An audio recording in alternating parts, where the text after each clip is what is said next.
Hello, Rosie. Oh, no. I just started a minute ago.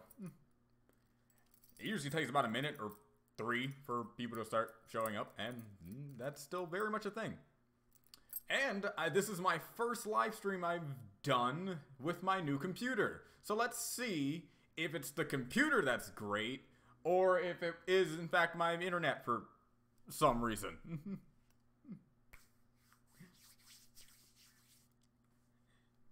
Because right now, this is the first time I started up a stream where it is just green, instead of constantly going from red, yellow, green, back to yellow, down to red, cutting off, and then going right back to green, then people start showing up. So far, I'm liking this.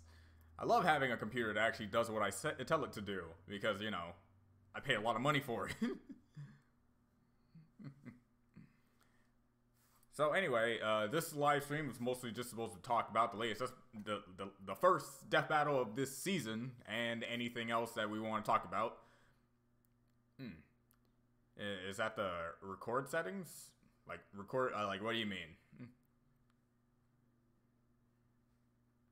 Give it a minute. Oh no, I don't like the look of that. I don't like the sound of that. The record settings, and my record setting is just push the button and it starts.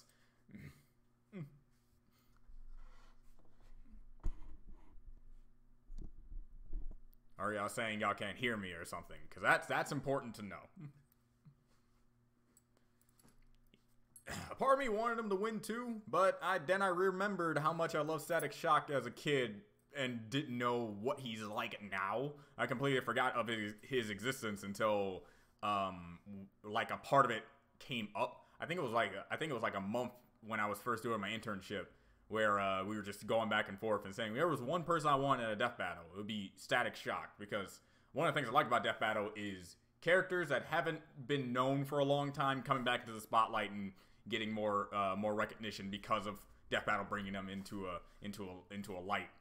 And it's like, yeah, Static is one of those. So I was really happy to know that the first episode of this season was Static versus Miles. So yeah.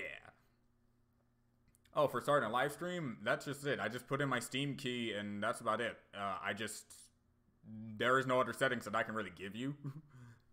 And I just push a button, and then I'm on, and then I'm online. And that's good you can hear me. Alright. Yeah, it's always up in the air, because sometimes my mic just likes to mute me on when I'm talking to people on Discord, so I'm not entirely sure what's that about.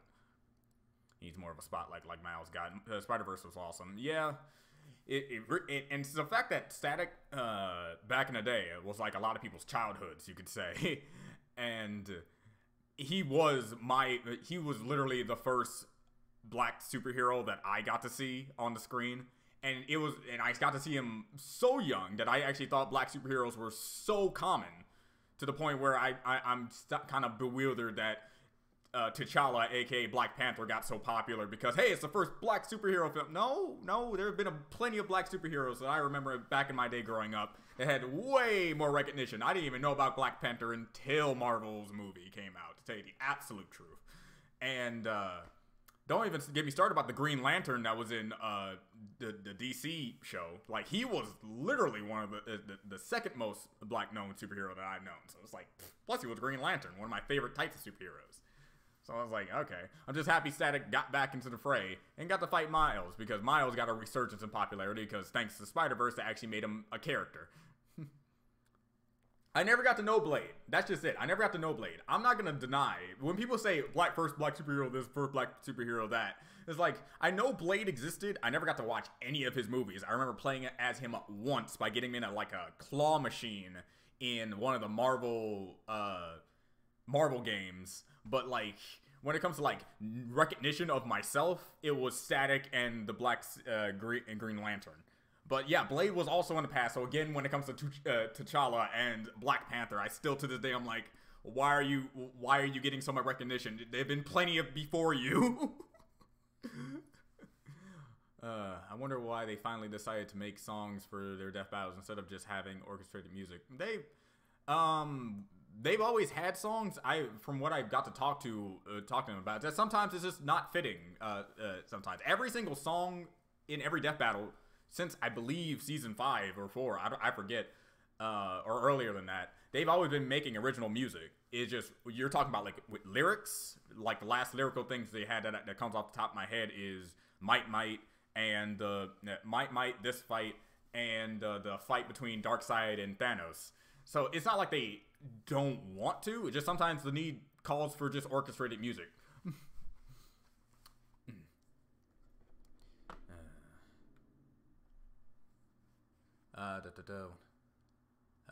What do you expect for the next Death Battle? Since I also worked on that one, all I can expect is hopefully you like it. That's it.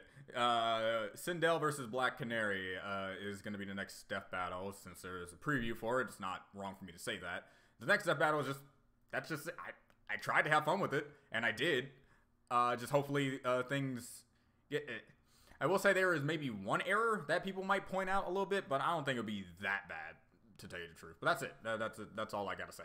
Because we're really on top of things. Things are already really chugging along in forms of progress of these battles. So next, all I can say is I hope you enjoy it. Like any battle that I work on. Pinkie Pie versus SpongeBob SquarePants. That's a fight I just can't touch, really, because Pinkie Pie has some outlandish abilities, but so does SpongeBob. So I honestly can't answer that one. That's one I'm actually stumped on. Huh, funny. Miles was a character before his movie. Had no idea. Had no idea. Considering that his first comic debut was literally just him being Peter Parker but black, yeah, he did not have a character. But then they changed him into something enjoyable. An actual person that you can like and admire and see grow on his own accord. And it's great. They even did a better way to show the Luke Skywalker thing from Last Jedi, in that the Peter Parker that we probably would know and love, that Spider-Man being all washed up, but you get why he got that way, and his redemption is a hell of a lot better. Not to mention he was literally a mentor figure for Miles during the movie, and not all washed up. He just wasn't what he used to be. So it's like, that's a whole thing that I love about Spider-Verse that Last Jedi just failed miserably on. That's why people didn't like it. Good with names. I actually had to watch a Death Battle to know who Miles Morales was, because I was legit thinking they meant Tails. which is no joke, which is why when we were typing in like the titles and stuff like that and how we're gonna name this particular fight, is that we were gonna put Miles Morales and not Miles Tails per hour. That would be very weird. I remember watching Static Shock on Kids WB on Saturday mornings, but it was such a long time ago. I miss watching those Saturday morning blocks. Yep, back when we were children, we had the better life.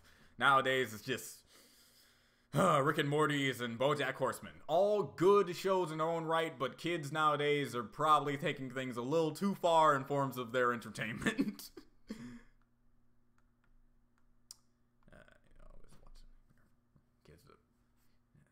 I didn't know about Black Panther until Superhero Squad show, where we, some reason, beating up the squad for Storm, introducing him. Huh, after Storm introduced him. Interesting.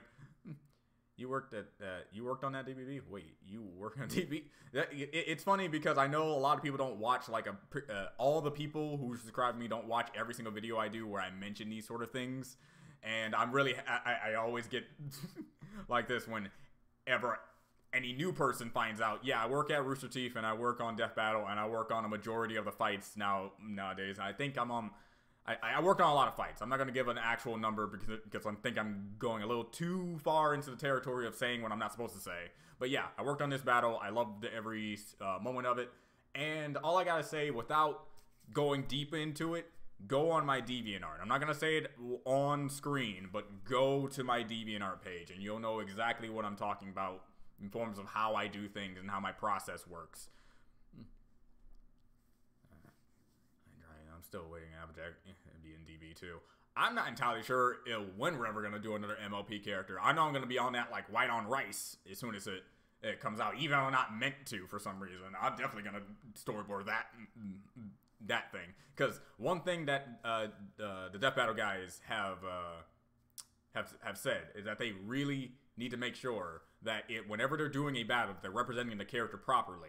And I'm not gonna say the specifics, but thanks to my conversations with Ben and a lot of other DB guys, me being a fan of a particular series that we're using a character from, thanks to my knowledge of that, we're having a better fight because they keep forgetting about these certain things that this character can do, or not mention what this character can do, and yada yada yada yada yada. There was a big area that was coming up in like one of the later fights that's later down in the season, but I managed to find it, check it out, explain it, and now the battle should be better for it because now Narwhals. Saved it. Narwhals can be happy. You guys are chugging along. Can you actually say how big battles are on the roster, or is that confidential? How big battles are? Like in forms of length or in forms of destructive capability? In forms of length, things should be around 2 to 3 minutes at max 4. Thanks to the whole a battle every 2 weeks thing, we got to keep things on a lower spectrum of fights. Make them condensed, but make them action-packed and worth it, sort of deal.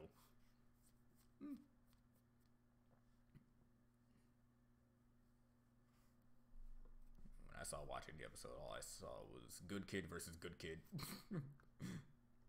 I know this is bad for me to say, but when Miles did the hey moment in the battle, I thought about the when the background says gay. Yep. It was a interesting moment. I also have some, I'm gonna say it here, I also have some weird power. Because I'm the storyboard artist, you would think that you just kind of pay attention to the script, do what the script tells you to do, and interpret things in the best of your possible abilities, and then the animators kind of have final say into what can and will be mentioned and shown in sort of things. But I was pleasantly surprised that every time I put my input on something, like, okay, this character will do this, even though it's not said in the script, I want this to happen because I think it'll be better for the fight in general. And then the animators are like, yeah, we can do this, and then they do it. And then it's like, hey, it's my little piece of the vision of the fight can be in the fight in general. One of the things that I kind of regret doing as a joke, because I actually didn't think they would take it seriously, is that I've been doing this thing in every fight that I do, storyboard-wise, is that I always make a character dab. And I'm pretty sure if you watched the battle today, you would find that dab. Very easily, by the way. I did not think they would keep that, but they did. So, if I know anything, since all the other storyboards are done, you're gonna have to play Find a Dab. I didn't think they would actually take it seriously. Oh God.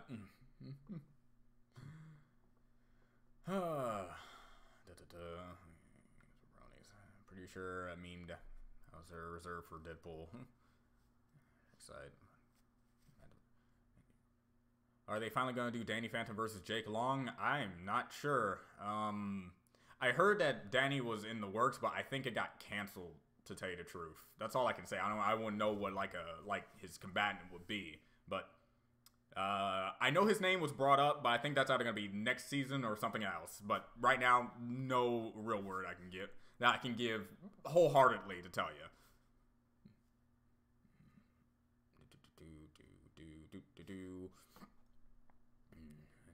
Do want the show back. Applejack has stronger hooves than any pony. Pretty much, she just casually bucked away a giant boulder and literally did not have a single sweat on her. So, good fight for Baraka from Mortal Kombat. A good character. I think the Deadpool, not the Deadpool that we know and love, but the Deadpool from X-Men Origins is the only, like, hey, they have blades coming out of their arm equivalent, but that Deadpool can shoot lasers and teleport, so clearly he would win, but that's the best I can do. I got nothing for Baraka. Is Static the stronger version of Black Lightning? I think he was supposed to be the weaker version, considering that Black Lightning was his mentor. I don't know how strong Static is now to be comparable to current Black Lightning, but I guess you could say that. I'm sorry, buddy. I think it might come to an end.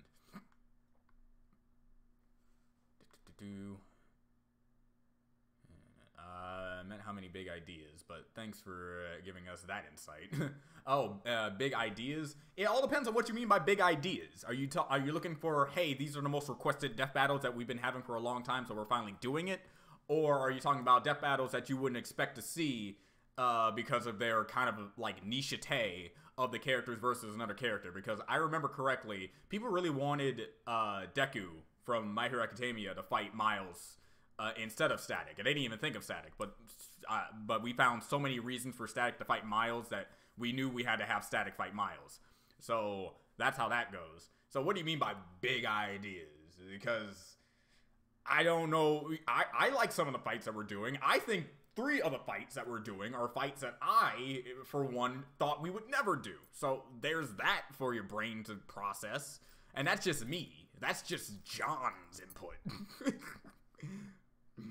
Yeah, it's a very noticeable dab. And I'm going to tell you the truth. There's a fight. I don't know when it's coming out, but it's going to be a very blatant, John, why did you do this to us? I'm so happy not many people know that I work for Death Battle to know I'm not going to get a bunch of, like, hate mail, because that's what I'm going to get as soon as you see that particular dab. You're going to get that, like, wholeheartedly, like, right there, all over the place, because it's, like, it's obvious. Oh, God. Oh, it's going to be great. How many episodes are in this Death Battle season, or is that confidential? No. That's we've been saying that a bunch of times. We're gonna have 20 battles because they want to do this joke where we're doing 20 battles for the year 2020. I'm not gonna just in case I'm not gonna say the no. They did say the process. All right, there's gonna be 20 battles this year, 10 battles in the beginning portions of it. Then we're gonna have a break with no death battle, except they're going to be nothing but DBXs from a bunch of different people. And then we're going to have nothing but DBXs, and then for the end of the year, for the rest of the months of the for the rest of the year, is going to be the last 10 death battles. So there you go, 20 death battles. I think maybe I forgot it was 10 or 5 DBXs, which will come out every week instead of every 2 weeks. It's going to be interesting, but that's the thing. All the battles are going to be within this year, so 20. I really like the track you got for music. You know, I know that he's part of our division now. I wouldn't go as far as to say that he's going to be doing every single track, but I'd be hard. I would say that he's probably going to do another one later down the line. Maybe not next battle. Maybe not this upcoming battle, the next coming battle. But he will be helping us out with music nowadays. Because the last music guy is kind of doing his own thing now. We let him go because we let him go because he wanted to do this personal thing. But he's willing to come back anytime, like at all. So it's really up in the air about our music at this point. Hello, new drinking game. 26 episodes, pretty sure. No, just 26 episodes. Standard anime length. Okay, so your signature. Okay, your signature is a dab. I guess that's the best way to do it. But it's also not just me. One of our other storyboard artists put in a dab in his own battle, but it's like it's less noticeable. It's like really hard to find kind of dab. I guess my signature would be a blatant in your face. He's clearly dabbing dab. Like for real, it's like impossible not to see it. Sad needs to fight an anime character. I wouldn't be surprised if we bring him back and then he do that. Take it from Street Fighter. You know, that's not bad. Icon needs to fight a rule breaking character. Even then, that's a battle that I'm not entirely certain that the rule breaker character will be able to win. Because Icon doesn't just break rules. He's is, and it's so I made him complicated. Static should have a movie for DCU and played by Jaden Smith. Considering that Jaden is actually a pretty decent actor that I remember from recent showings of movies, I would really like a live action Static movie in the DC universe, so we can bring Static back, bring him back in the limelight, have more people know him. Because I know damn well if I have kids, I'm gonna introduce them to the Static show. Like, yeah. So 3 John approve fights.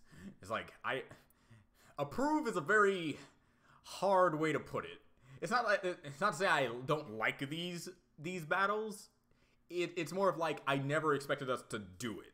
I guess that sort of thing. So if you ever in your head believe that these characters, like think of some characters in your head and then put them against each other, that's probably the closest you're going to get to what I'm thinking of right now when it comes to the list of battles that I saw we're doing.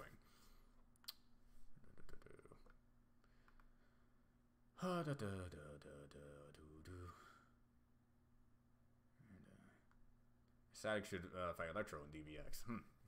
I swear if you make someone from Inuyasha dab. Okay.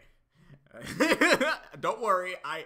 Look, okay, here's how the dabbing actually happens. It's not like I just make them, it's not like I just say, hey, they're doing nothing, I'm just gonna have them do a dab. It's more of just, if they're doing an action, I'm gonna make it so that action flows into one, let's say. But there are like 2 that are blatantly, I did it on purpose. 2, I said they don't need to, but I'm doing it anyways. And the other cases, it's more like it's an action flowing into something. You know, hold on. When Naruto kicks away, okay, in Naruto, Mamoru Uchiha has these truth-seeking orbs, and he fires one at a dying Might guy. And then Naruto comes out of nowhere and kicks it out. But if you look at him kicking it, it looks like he's dabbing. All right, it's sort of like that. It's a movement that you can interpret to be a dab. All right, but 2, clearly, I will admit, I did it on purpose. But when it comes to like serious characters, I won't. All right.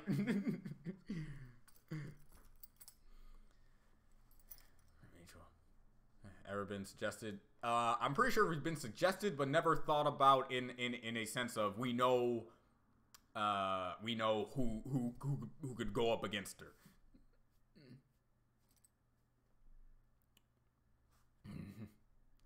I don't remember much about Black Lightning, but I remember something about him being able to turn himself into electricity, which makes him almost invulnerable and able to fly into space at light speed. So I'm gonna say no, Static is not the more powerful version of Black Lightning. And considering, if I remember correctly, Black Lightning was his teacher, he never was supposed to be. I'm up for Jason Voorhees versus Mike Myers for Death Battle for October. Yeah, they did say that our timing for Dracula versus Ganondorf was well-timed, because how I know the processes go, we get like a shit ton of battles, we just have an arbitrary order of where we're gonna put them depending on how finished they are compared to others. And then put them on a frame. So when it comes to timing, it's just up to interpretation.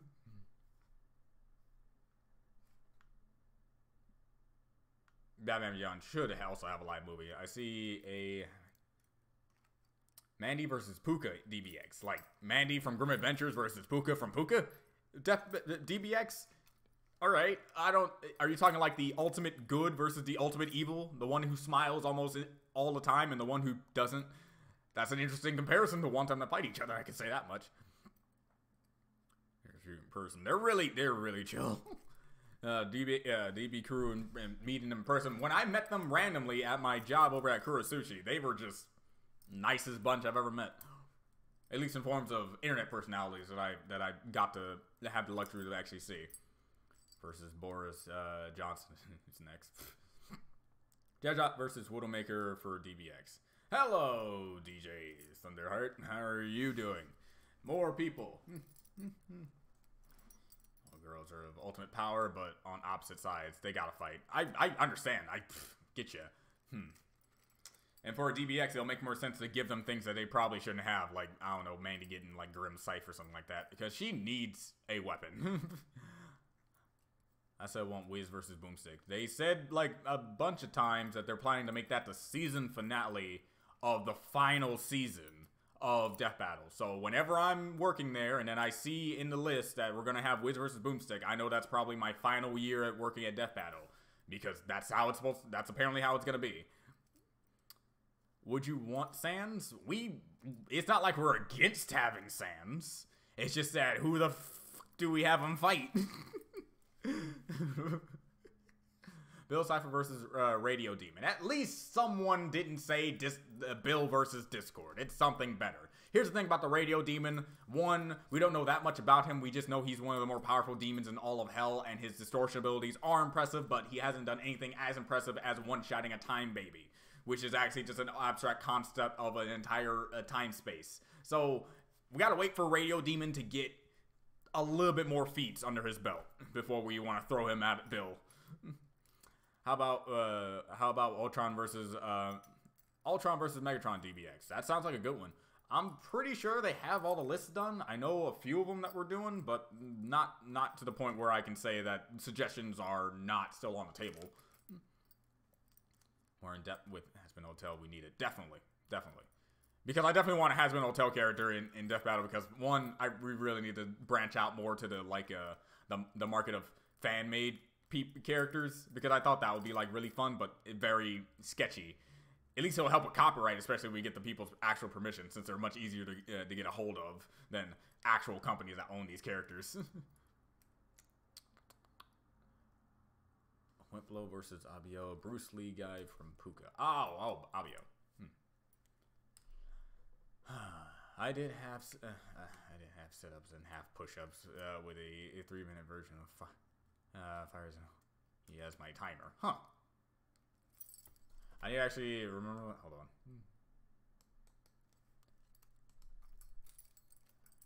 Oh, this. Right. Okay. That's good. That's a good way of training. I gotta say that much. I remember me doing the Saitama thing for a good 2 months of 100 push-ups, 100 sit-ups, 100 squats, and a 10-kilometer run every single day. I did that for 2 months. I stopped because I didn't want to hurt myself anymore. Say what you want about how he shouldn't be that strong. It's still an intense workout. It's that 10-kilometer run that really gets you, actually. The other things are pretty easy. The other things are actually really easy. Do you know how long a 10-kilometer run is? It's not just like a mile. It's way more than a mile. Yeah. I used to want to push my body that hard, but then I realized, who am I trying to impress? No one. I mean, the 10-kilometer run you need super feet for, yeah. When I first heard it in the anime, I'm like, well, the 100 sit-ups, 100 push-ups, and 100 squats, that's not all. That's actually not so bad. You can get that done in in like 2 hours, maybe. Or an hour if you're really just like, I just want to get all of them over and done with. Hell, even sooner. But that 10-kilometer run is when you find out, oh, no, that's long. Luckily, my job to my house is exactly 10 kilometers, give or take a few, half a mile or two. So it's like I just use that as my base of running there and back.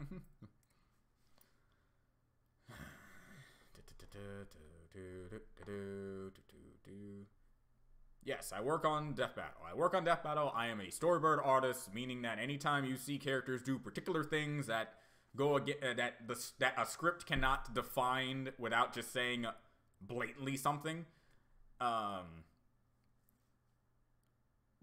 For instance, if you don't know how storyboard works, the script says Miles punches static.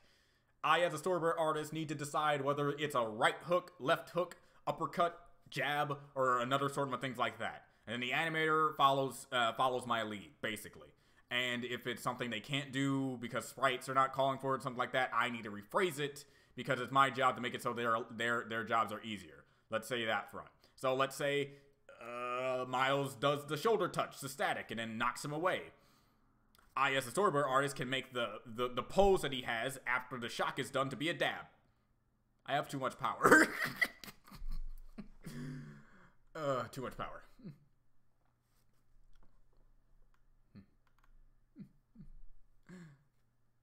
Which battle season 5 come? I can't just give you the list of battles that we're doing. That literally is verbatim going against my DA. And I would be fired on the spot. I can't do that. The only thing I can tell you is the previous battles that we've done, Miles versus Static and Black Canary versus Sindel. That's it. I'm not losing my job for one live stream, thank you. Fun fact, Naruto had that workout too. Proof of sources, or proof of sources. Also, Discord is kind of weak in his reality bending abilities, mostly because he's not hardcore screw the rules. So I can't blame you for not wanting him in Bill Cipher fight. It's not just that. It's not just the fact that I believe that Bill has more reality warping capability to run circles around Discord. It's more along the lines of Discord actually has no real way of killing Bill, simply because, one, he's not the brutal type. If we're gonna think about personalities into account here, Bill is going to straight up one-shot Discord before he gets a chance to even try to fight. Discord is the playful type. Bill literally pointed at the time baby that showed up to his domain to talk and killed him outright. That clearly shows that in a real battle, Bill will go in for the kill instantly, while Discord isn't like that. In many occasions we see that he isn't like that. So, it's not just power differentiation. It's just the fact that he would win most of the time, which is one of the reasons why Tatsumaki beat Mob in our analysis, is that in an actual fight, Tatsumaki would go in for a kill way faster than Mob would.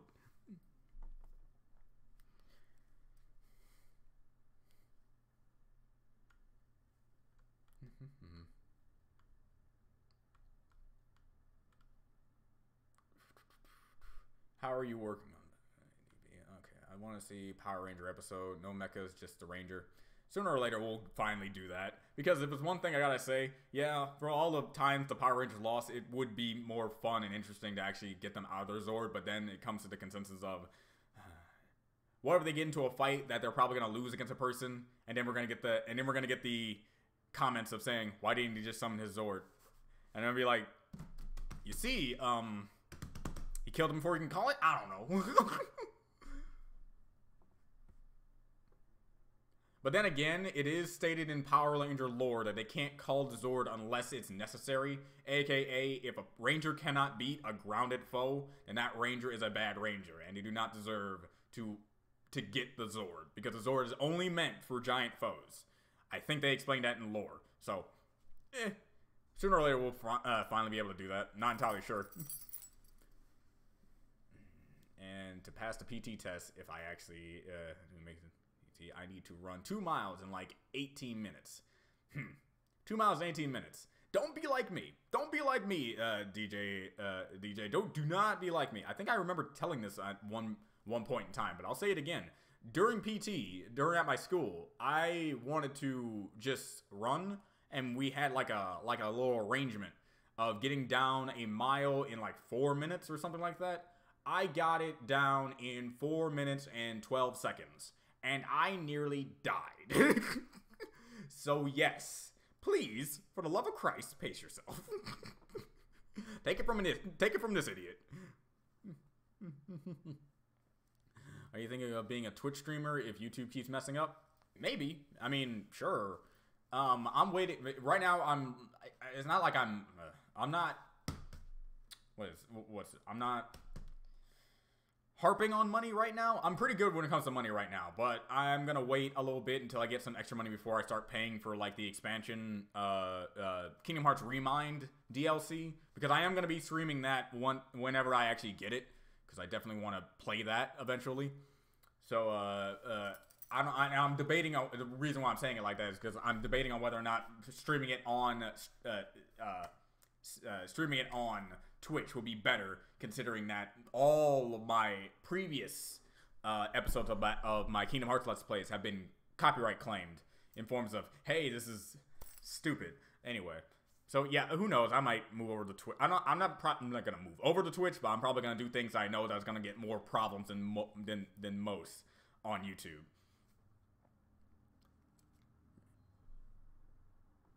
It was a poster in his room in the first few manga. Huh. Interesting.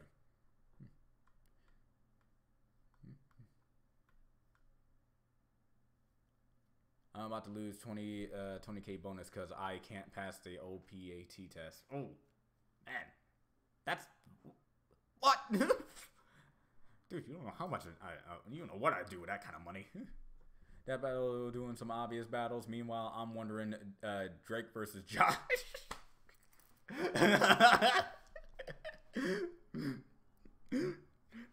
That's actually a good fight. my training complaints end here. I hope he gets better. How you got the job, and if it's allowed to ask, how much money are you approximately earn? This is so interesting. I got the job. All right, the spark came. The spark came when I was working at Kurosushi, and I saw Wiz and Boomstick, Chad and Ben. Even Torian was there at Kurosushi, and I got a picture with them, and I was really happy. And that was actually my instance of finding out that RT is actually in Austin. So I'm like, oh shit. Oh man, this is actually a really good opportunity. Then the internship class showed up at my college during the last year of college.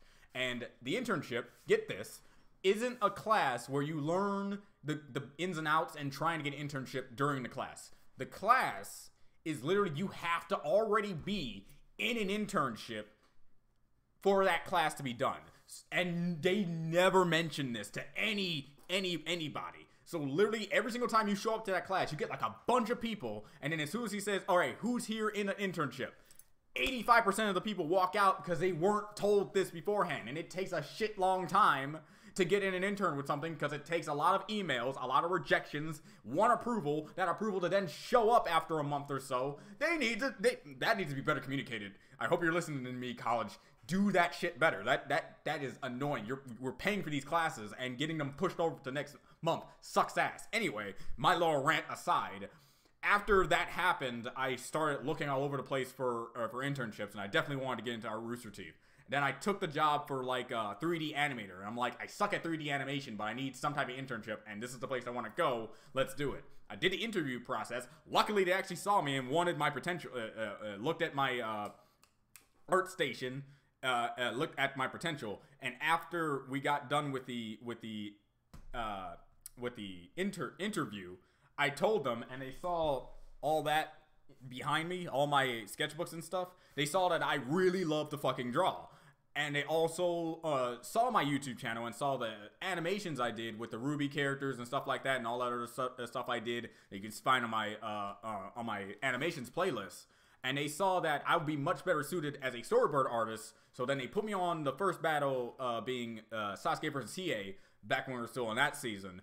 And basically, I showed that I was so freaking fast and so freaking good that they kept me around for the time being. So that's how I got the job, and that's how I'm still here to this day and making money. As for how much I make, I honestly don't freaking know at this point. I know I get $400 every week. So take that and then multiply it by 4 for every month. But here's the thing about getting paid: you get paid for every different project you're working on. So I worked on Ruby for like a few weeks, and then I got paid a different sum of money because Ruby is a more profitable show that they do. So I get paid more for that sort of position. As for Death Battle, I get paid for this particular position, and that's how much money I make on that front. So at one point after I got done with my Ruby stuff that I was working on, I got paid an extra sum amount of money because of the extra production value and shit like that.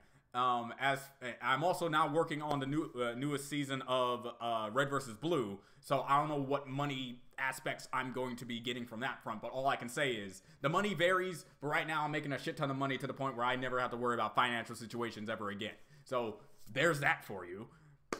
So yeah, that was a little tirade that I'm pretty sure I said everything I could say without going deep into disclosure.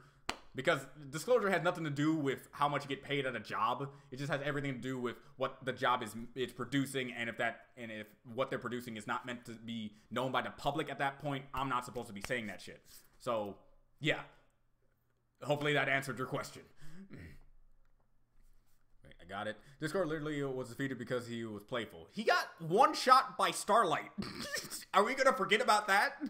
Not to say that Starlight isn't a beast, but he got one shot by Starlight, so...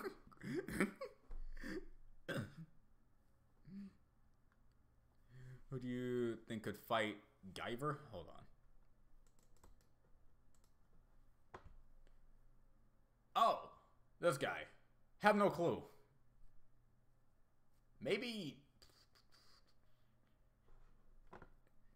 Because it's been a long time since I've seen Bio Booster Armor Guyver. It's been a long since I've seen that, so I'm not familiar with his abilities like I used to be, to tell you the truth. So I'm not sure. it's either Radio Demon versus Bill or Radio Demon versus Devil from Cuphead. Radio Demon versus Devil from Cuphead would make a lot more sense to do because one, they both don't have that many feats to go off of, and they both have they don't have their own personal limitations and power output. So yeah, I'd say that's a much better fight with the Devil from Cuphead. Have you done any other unpublished animatics to the beat of a song? Unpublished animatics to the beat of a song? Yes.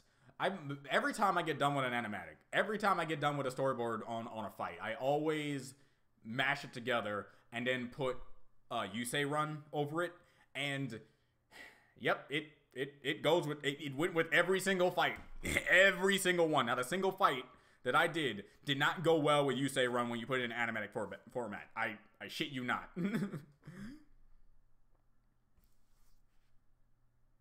Versus Drake Parker.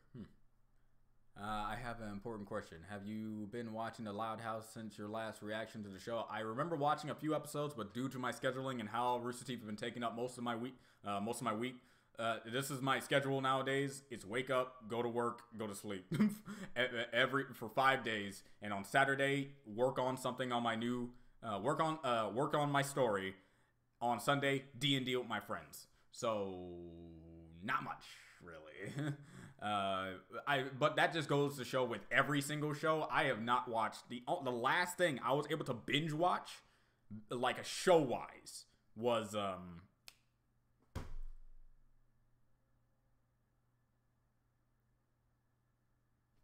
it'll come to me. It'll come to me. That's how long it's been, by the way. That's how long it's been that I actually got to watch a show. Like sit down and enjoy myself watching a show. It'll come to me later. But I hope to get back into Loud House maybe eventually. Because I've heard nothing but good things about it during my time being away from it. I do 1 kilometer in 2 hours optimal speed. Good news is that I'm not trying to throw up during PT as much. That's good. Static Shock versus Electro. Static Shock would win because one of our points in the battle was that Static Shock was a lot smarter than Electro was. Meaning that even if they were on par with each other, Static would win. But here's the thing, Static is actually more powerful than any version of Electro that has come out. Yes, even the one that's made out of pure energy. Also, why did they do Ghost Rider versus Spawn? There's so much to ask. Hope it's fine. Because Ghost Rider versus Lobo was more interesting on the account, and they were right. According to that battle and its statistics and the people watching it, it was a really good battle that they were happy they took a chance with. Plus, really happy finally we got a Marvel win instead of a DC win. So, yeah, I'm pretty sure Spawn would actually beat Ghost Rider, to tell you the truth.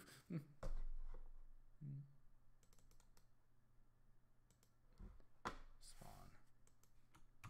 Because if my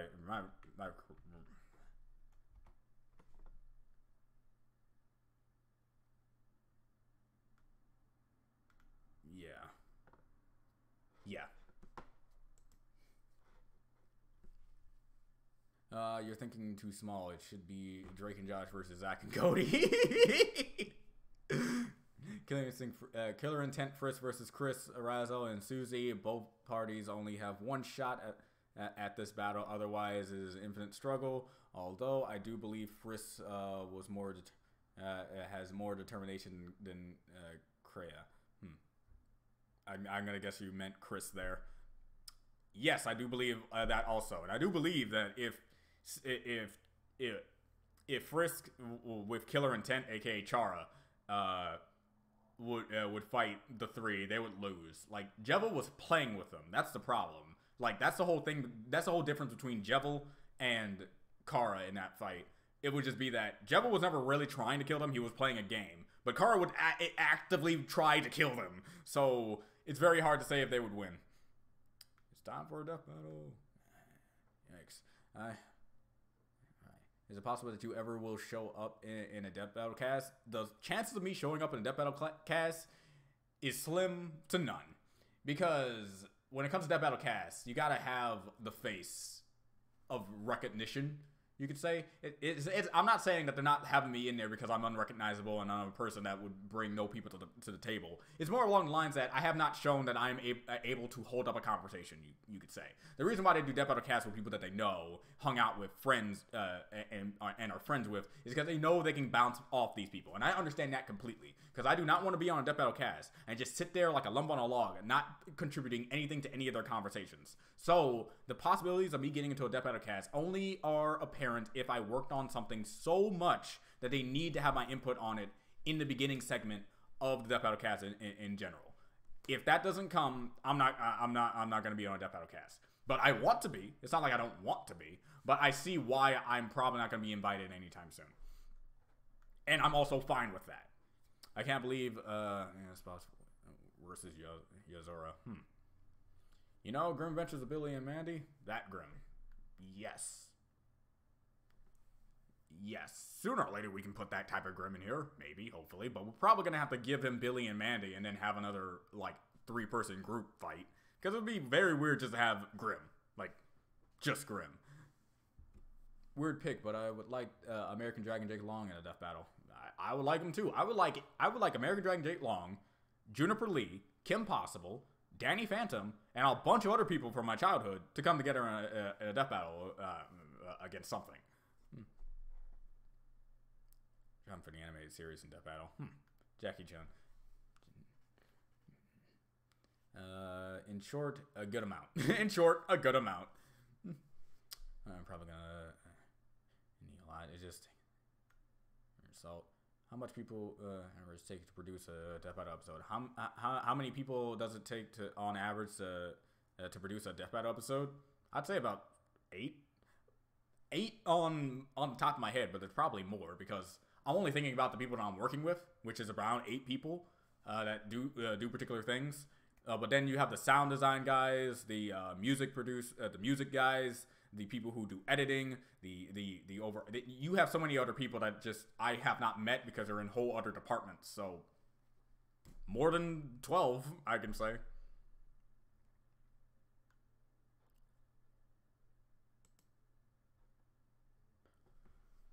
But damn, it's so cool that you read every comment. So many you just ignore. A lot of them. I'm not that big of a channel.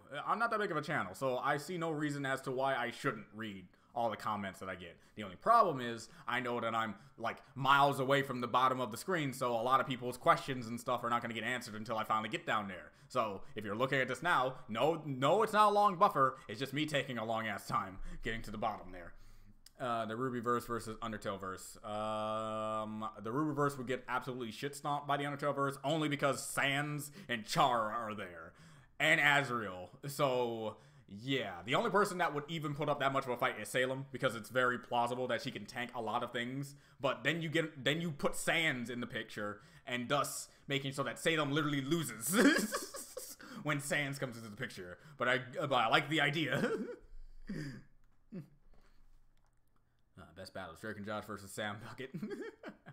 I'm just gonna be that guy that goes out on left field. Dudley from the later Street Fighter games versus it's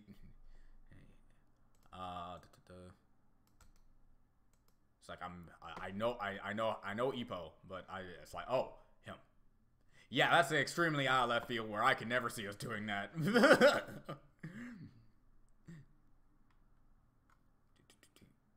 Yeah, I got it all planned.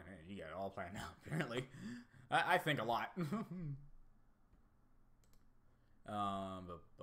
If you want a reality warping characters, there are the Endless from Sandman. It's hard to describe their powers, so give it a read if you have time. Dream for one can alter reality in universal scale. Of course you can. It's not the fact that we don't need them. It's the fact that it's very hard to write for them. Mr. Sandman. Give me a dream. All right, can you convince the crew to bring a Drake and Josh character in Death Battle? No. This would certainly play out well. I can tell you this. I can make it a joke in like the Slack channel where we put all of our suggestions in, but I highly doubt we're ever going to actually do it. What are your thoughts on Goku versus Saitama? A battle that shouldn't happen because one, if we do it and we do things literally, we're missing the point. And if we do it, and then we do things the way it's supposed to be, then people will say that we're BSing. So it's like, it's a lose-lose situation. If Saitama wins, it's because Saitama is supposed to win, and that's the whole thing about Saitama's character. If Saitama loses, then we're missing the point of what Saitama's character is and not representing him properly. And since we're not representing him properly, what's the point of us doing a death battle? So it's like, that's the whole thing. That's why we can't have Saitama in a death battle, because he's just gonna win. So it's not actually pertaining to what death battle actually is, and that is doing research for an actual outcome. We cannot take Saitama's feats on face value because, one, he's actually not ever gone serious one time in any fight. Two, he's a parody character. His whole shtick is that no matter who he's fighting, he's supposed to win. With little to no effort. So that's all I gotta say. I would like Saitama to fight something. I would like to see it, but I get why we probably can't do it. I mean, I can just play characters too. Yeah, probably get what I'm saying. I'm trying to understand it, but yeah, it's over my head. What's up, Danger? You guys should get a second Kagura character in Death Battle. No.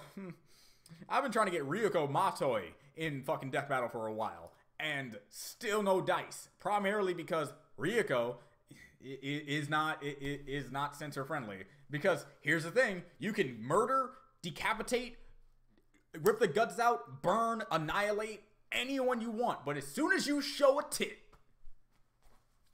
out of there, buddy. This day and age sucks. Nah, man. Can't do it. Mainly because it's spoil sports and shit like that. Junior Believe would be critical mode, or would be critical mode for whoever gets to fight her. Yep. I agree entirely.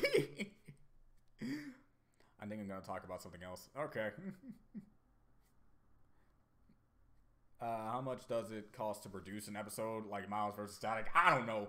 See, now you're asking questions that I myself literally do not know. I do not know the cost of beneficial.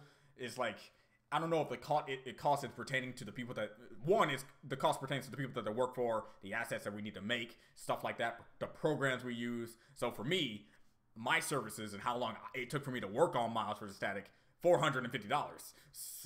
No, $800 and something dollars. So, yeah, there's that for me. That's how much they had to pay me to work on that fight.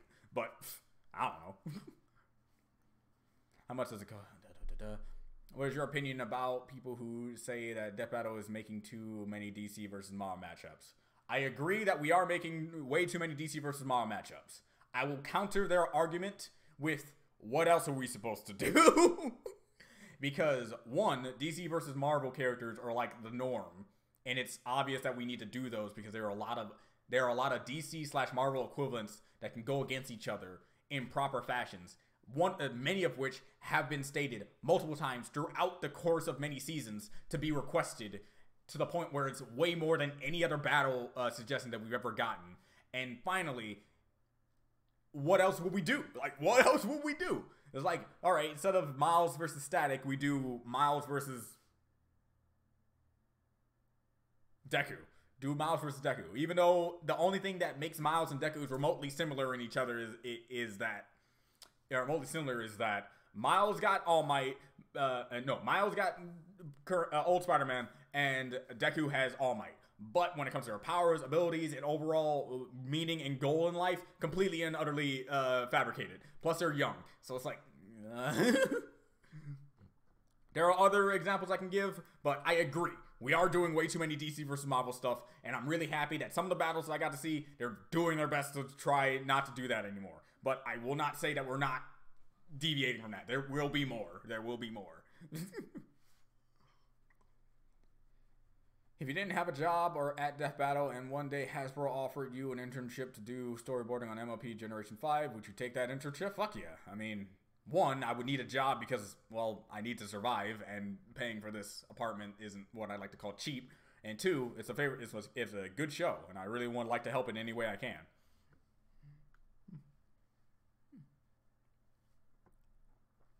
I know someone else else opinion on this subject. Do you believe Frisk was more determined in pacifist and in genocide? They were able to not die and exist and no special entertainment media. It's really up in the air because it's like, yes, Frisk can, with so much determination, Frisk in the pacifist route can tank the timeline collapsing in on itself and being eaten by Azrael. A fuck wave cannon from Azrael, full force, and just tanking it, just defying all laws of nature of what it means to have health in that world, and so on and so forth. But then Chara has the ability to transcend the timescape, erase the reality that she's into, and even make another one. So they're really about even if you want to come to a consensus that they happen to fight each other. It would literally be an unstoppable force versus an immovable object, where they'll just be stalemated in the fact that one will refuse to die and one will refuse never to stop trying to kill it. So I really can't give you any other type of answer from that. I did create units. I started with the beginner level group of units with the fire and plasma specialists. They literally deal with fire and electricity stuff and EMPs.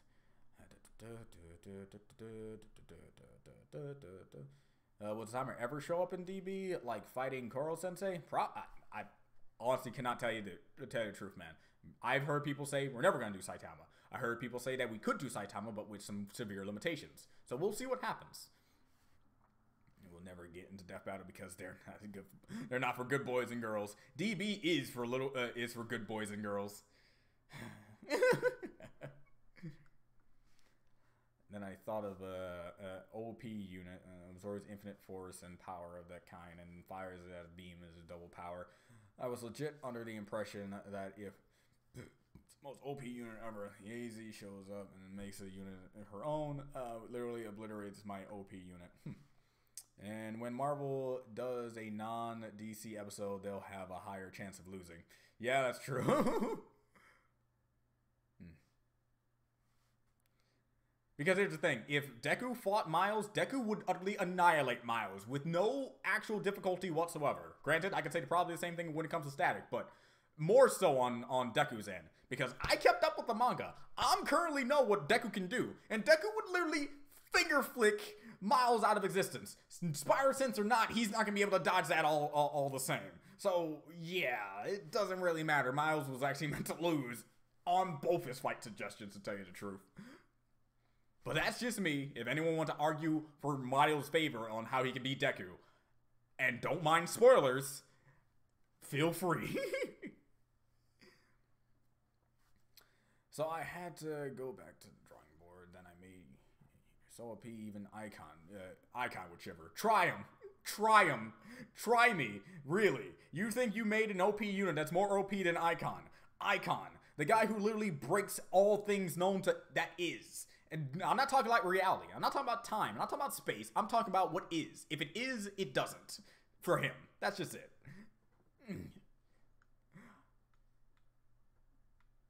I just saw the Yuzuki, quite the design. Yes. I will say though, I think I made her a little too thick. I will not lie, I think I made Yuzuki a little too thick that I actually intended to do. But I love her design all the same. She's one of my favorite designs, and I love her personality, and I like her story. Overall, she's the character archetype that I wanted to go with Yuzuki, is that she is the girl who never gives up. Despite how many times she's getting thrown down by anything, she will constantly get back up, even if she hasn't gained any knowledge of how to beat the character in general. It's just the simple fact that she goes at it and gives it her all 100%. And she's very flawed, and I love her. What do you think of Beerus versus Arceus? Beerus would destroy Arceus, but yeah, I want Beerus in a death battle sooner or later. Rules card. Yes, it's card for, but freaking badass. Rules card has the gimmick of changing the rules of either the environment or a being. Considering, okay, that's no different from what Icon can do, considering that he's not a being or an environment. So, so far not so good. And Jack Sparrow versus red-haired Shanks. Red-haired Shanks? Are we thinking about the same Shanks that I'm thinking of? We're talking about Shanks from One Piece versus Jack frickin' Sparrow from Pirates of the Caribbean. A dude that's not even wall level versus a guy who can probably punch his lights out without even actually going near him and punching him. Rules card is immune to all detrimental effects and adds to his own effects if he changes his own rules. Considering that Icon is the literal embodiment of all things rule changing, and anything that is a rule isn't a rule to him, it's more of just a formality, sure. It wasn't really talking about Frisk versus Chara. I was talking more about Frisk's determination level and pacifist versus determination of level and genocide. All of what I said pertains to what that means. To put it in more basic terms of what I said is that it's hard to say whether or not one is more determined than the other, because literally if you put them together, they cannot overtake the other with their determinational aspects. Frisk's mainline determination is able to make it so that she can reality warp her way to beating even more powerful beings that should be more powerful than themselves, and so on and so forth with Chara. They have the capability of erasing timelines. Frisk can survive erasing a timeline thanks to their determination. So if they go up against each other and they're 100% even on every aspect, then their determination is equal. That's what I was going with my example if they ever got into a fight. If one was over the other in a certain sense, then one would clearly beat the other. But clearly that's not the case.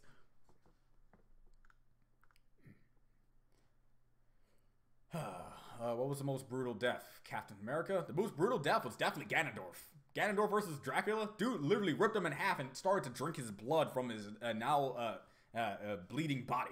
Now detached body. It's like, I don't see how any type of thing was more brutal than that. Do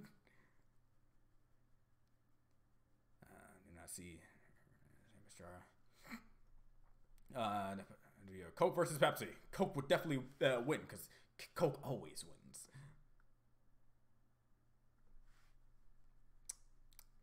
Wait, spoils? What do you mean spoils? Are you talking about the things I said with Yuzuki? Everything. I didn't say anything with Yuzuki that would be spoilerific. It's just more along the lines of Yuzuki is a very determined spirit. It's a very determined spirit. Nothing spoiler about it. Just know that's your character archetype.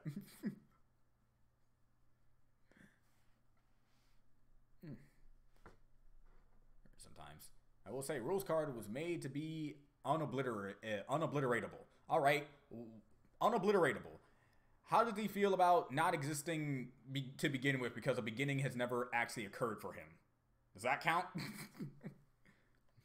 The whole deal with Icon is that he is the child. He is the child in the playground. He is the literal embodiment of the child in the playground trope, where if you say something and I did this, he said no, this happened instead. That's what happens. So when I made his character, it was simply because I needed an out.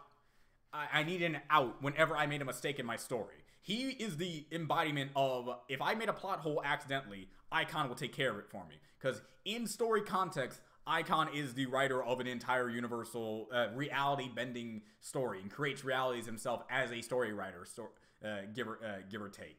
That's his mentality. That's his character. So to say that Icon has a limit is not at all frightening. I will say that if we had to do a fight synopsis, then yeah, your character probably would not lose against Icon, but Icon would not lose against him. They would kind of just deal with each other and just kind of ignore each other's existence, since they just don't care about each other if he's supposed to be at that same level. But make him shiver? Nah. Icon doesn't even know the definition of shiver because he refuses to look it up.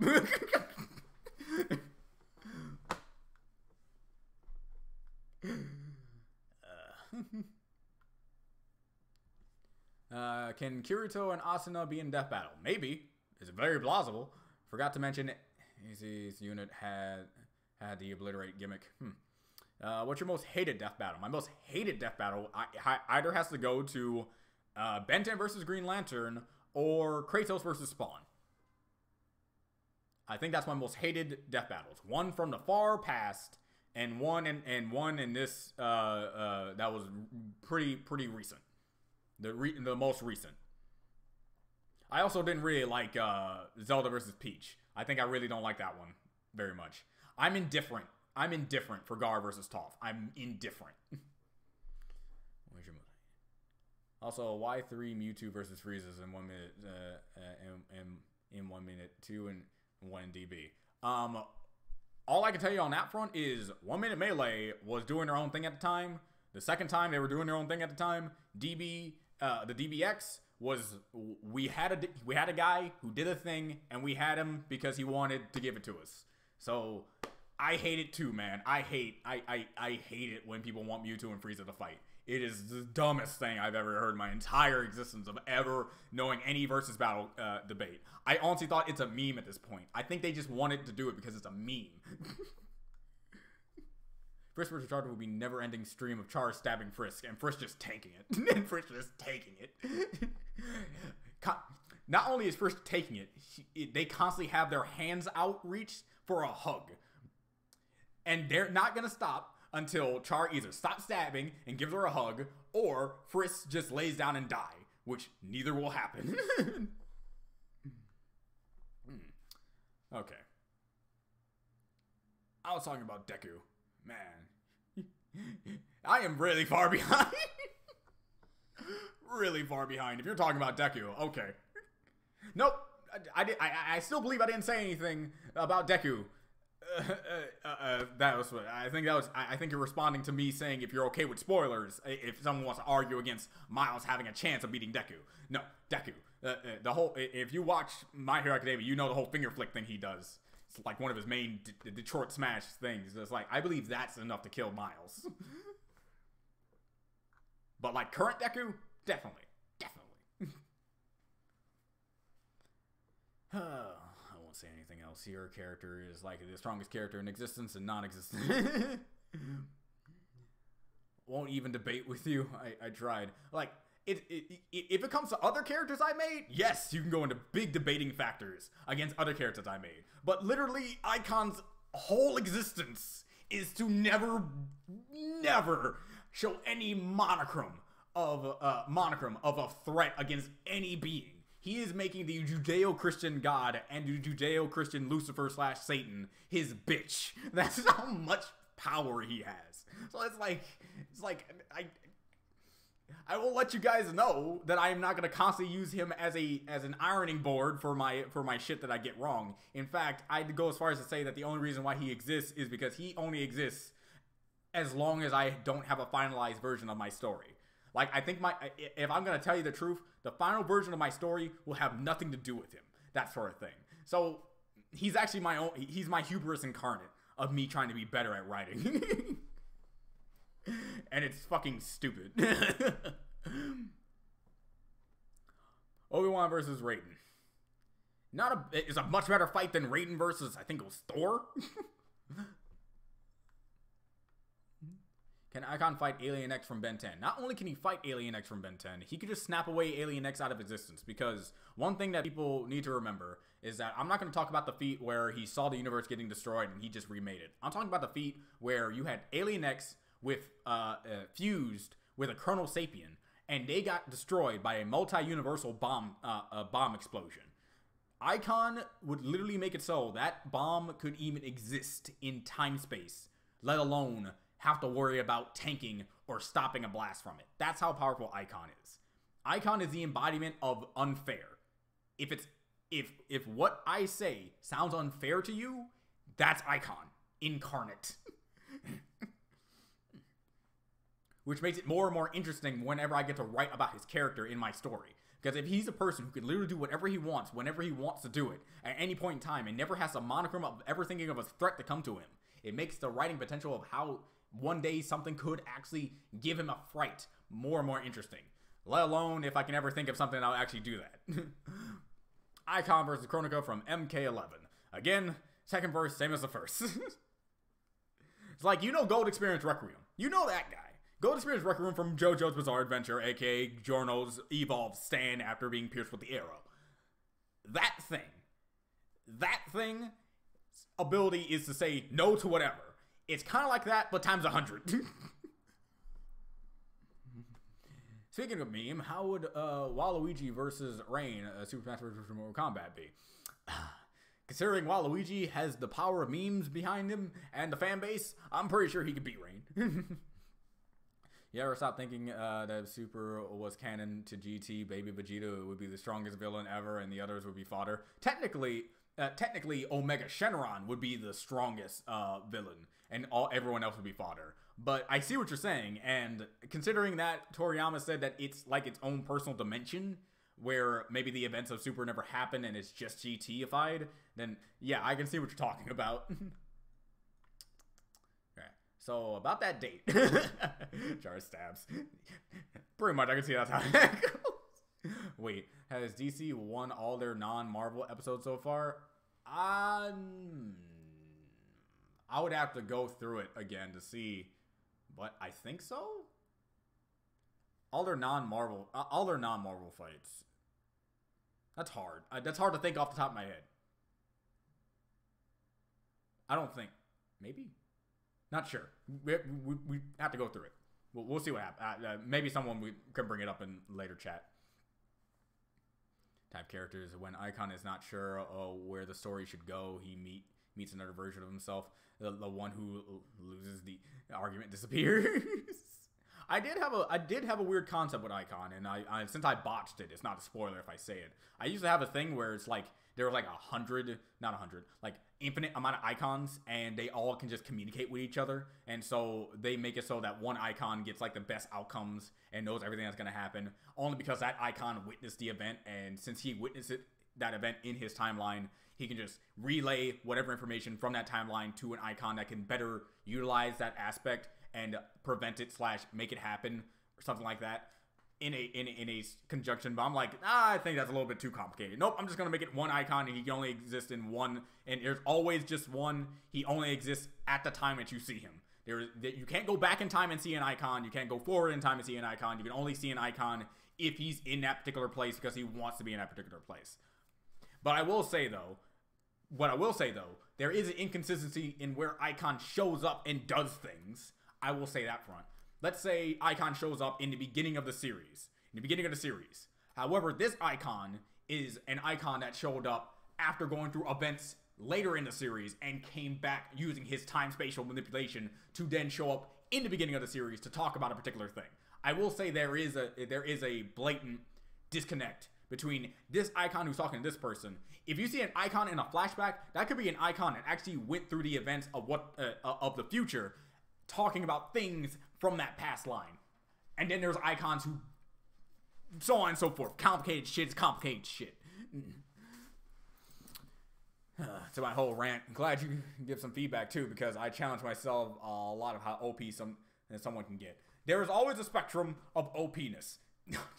I actually said it. Unironically, I finally actually said that stupid word. There is always a spectrum of a character being OP. There is the Icon, where he's literally the child in the playground that says, whatever you do, no matter how logical you're saying your thing is, my character says no to it, and he makes it stronger than him. There's that level of OP that I suggest never doing. I know from experience. And the level of OP that you just blow up things really good.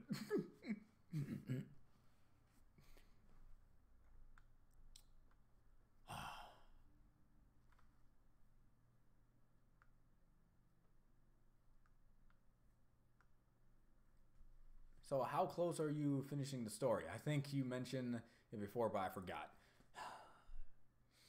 Here we go. I am currently on Sketchbook 12, or was it 13, on Chapter 2 of the story. I have an arc list on my DeviantArt. I'm about to go to it now, actually.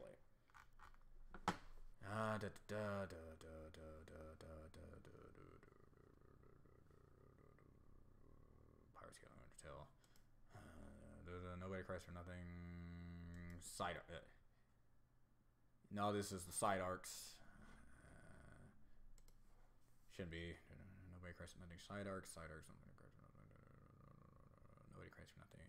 Nothing. This universe. Nobody cries for nothing. Timeline. God damn it. Why is it take arc progress? Here we go. I have the arc progress. I have a total of 20 arcs in Nobody Cries for Nothing.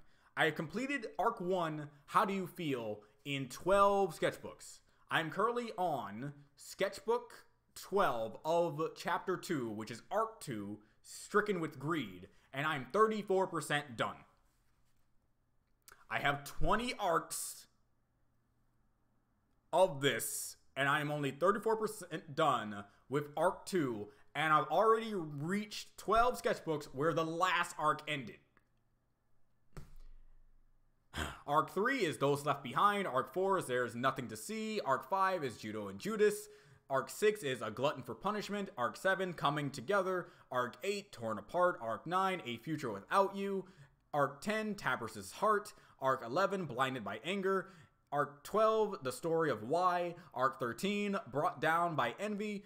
Arc 14, Parallel Diversity. Arc 15, My Brother and I.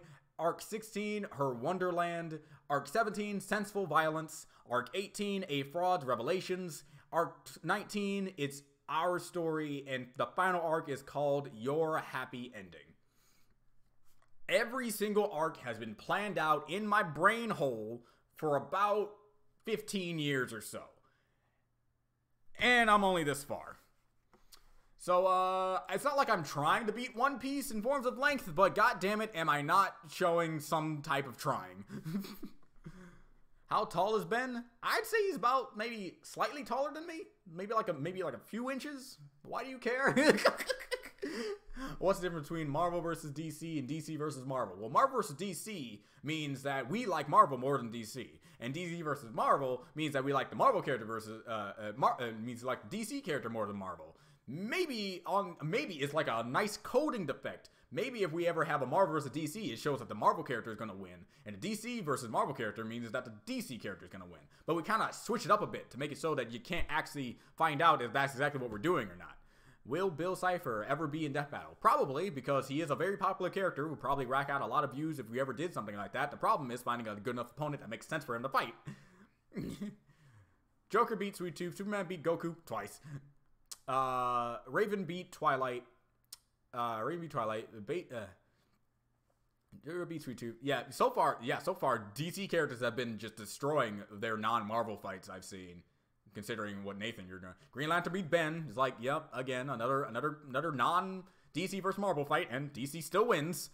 Even though I really think Green Lantern should have lost, but whatever. Base Alive Madara versus the Underverse. I don't know much about the Underverse to give it a proper conclusion. Are all 20 arcs necessary? Yes, very much necessary. I believe if I missed one arc in the series will make no sense. Let's see here. I think out of every single one, if I had a gun to my head, and someone told me to at least take out one arc, I could probably get rid of My Brother and I can probably get rid of that one. But as for every other arc, they have to happen. Stricken with Greed, so far, is going to go off the rest of what is going on with the characters of Yoko and his background. Like, There's Nothing to See is going to get more in line with the actual true god of the verse. Judo and Judas is supposed to actually explain the cognitive dissonance of the identity within Judo's own character of who he used to be as Judas. The Glutton for Punishment is supposed to take care of the problem of gluttony. The Coming Together is supposed to bring up all the people who had their side stories put together to defeat and do a thing that is meant to be impossible. Torn Apart is supposed to be the true difference of Coming Together, of everything falling apart because of something happening, something along those lines. Every single arc has to happen. It has to happen. Except maybe My Brother and I. That is the only one I could say with a modicum of the thought in my heart that I can probably change to make it shorter, but no. No. It's like very, very necessary. Is the crew in the mood for a One Piece character in Death Battle? Maybe. Hopefully. I love One Piece, and I would love to storyboard any One Piece fight. It's like no character is off the table for all I know when it comes to anime characters, unless they're very, very arbitrary. I think Black Canary has a chance against Sindel. I think so too. But don't keep Sindel out. I will say, though, Sindel can actually punch a lot harder than you expect.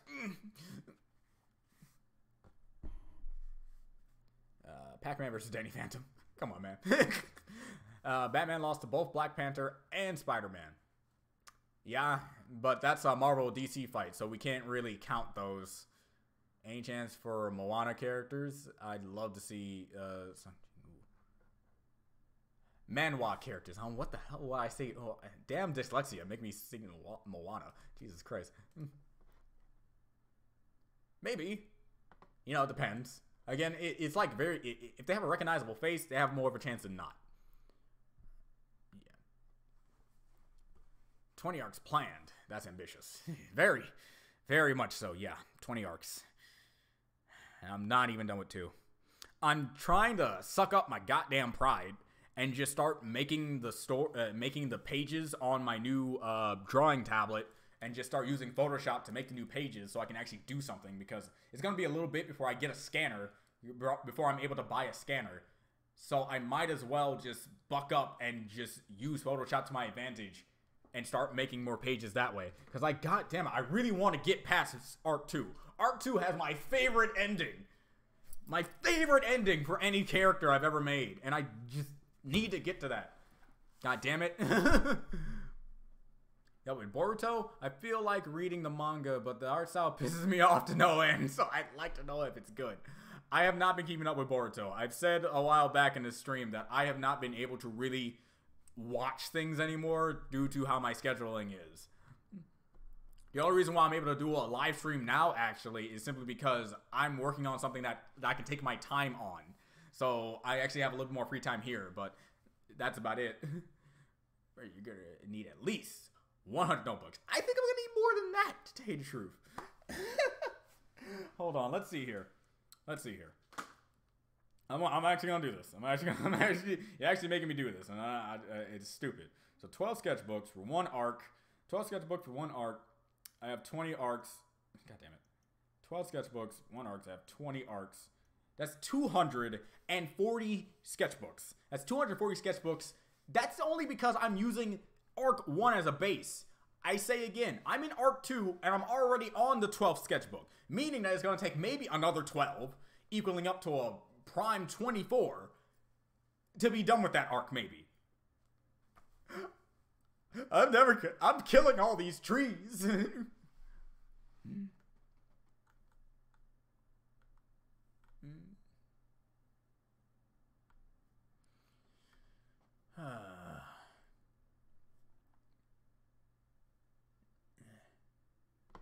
don't know, but volume 2 and 8 of Boruto, and I don't know. Just hate the art style. What do you think makes it look bad? If I had to give my opinion on the art style, I just think it's not the fact that the art style is bad. I think it's because I'm too used to seeing Naruto characters drawn in Masashi Kishimoto's art style. It's just a weird thing to go from. It's not to say that the art is bad. In fact, in a lot of cases, it's actually really good on certain panels. But it's just, I can't tell my brain that this is no longer Kishimoto's work. This is someone else's. This is their style. This is how they're doing it. But yeah, I just can't.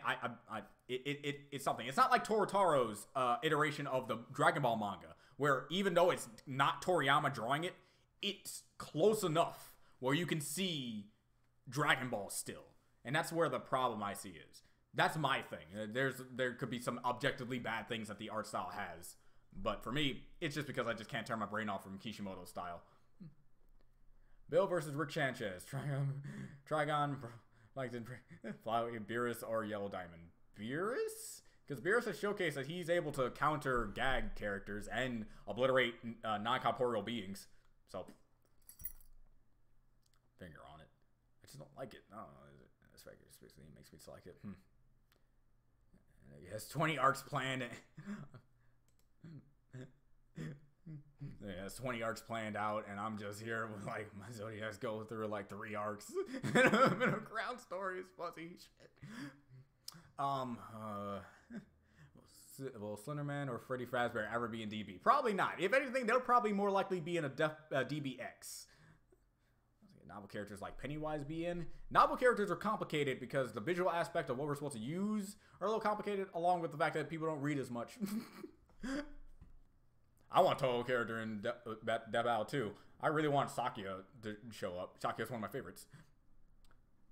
Extra arc, nobody cries for nothing. Next generation, never. No, like the ending to my story is an ending. It is an ending. It is literally impossible to make well, I'm not gonna say literally impossible, but in my point of view, it's impossible to make something more from when the ending goes off, because I had the ending planned out ever since I was 6 years old. How this is going to end will be exactly how I thought about it ending when I was 6 goddamn years old, and I am gonna make sure that stays apparent. The only thing that has ever changed in my story is the scope. It used to be a city.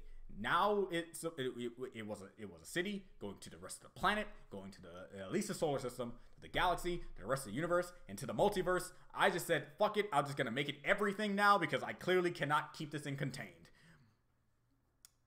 Let's see here. If I had to describe how the arcs are gonna go, it's like the first arc is mostly supposed to be about the relationship between Judo and Kurata.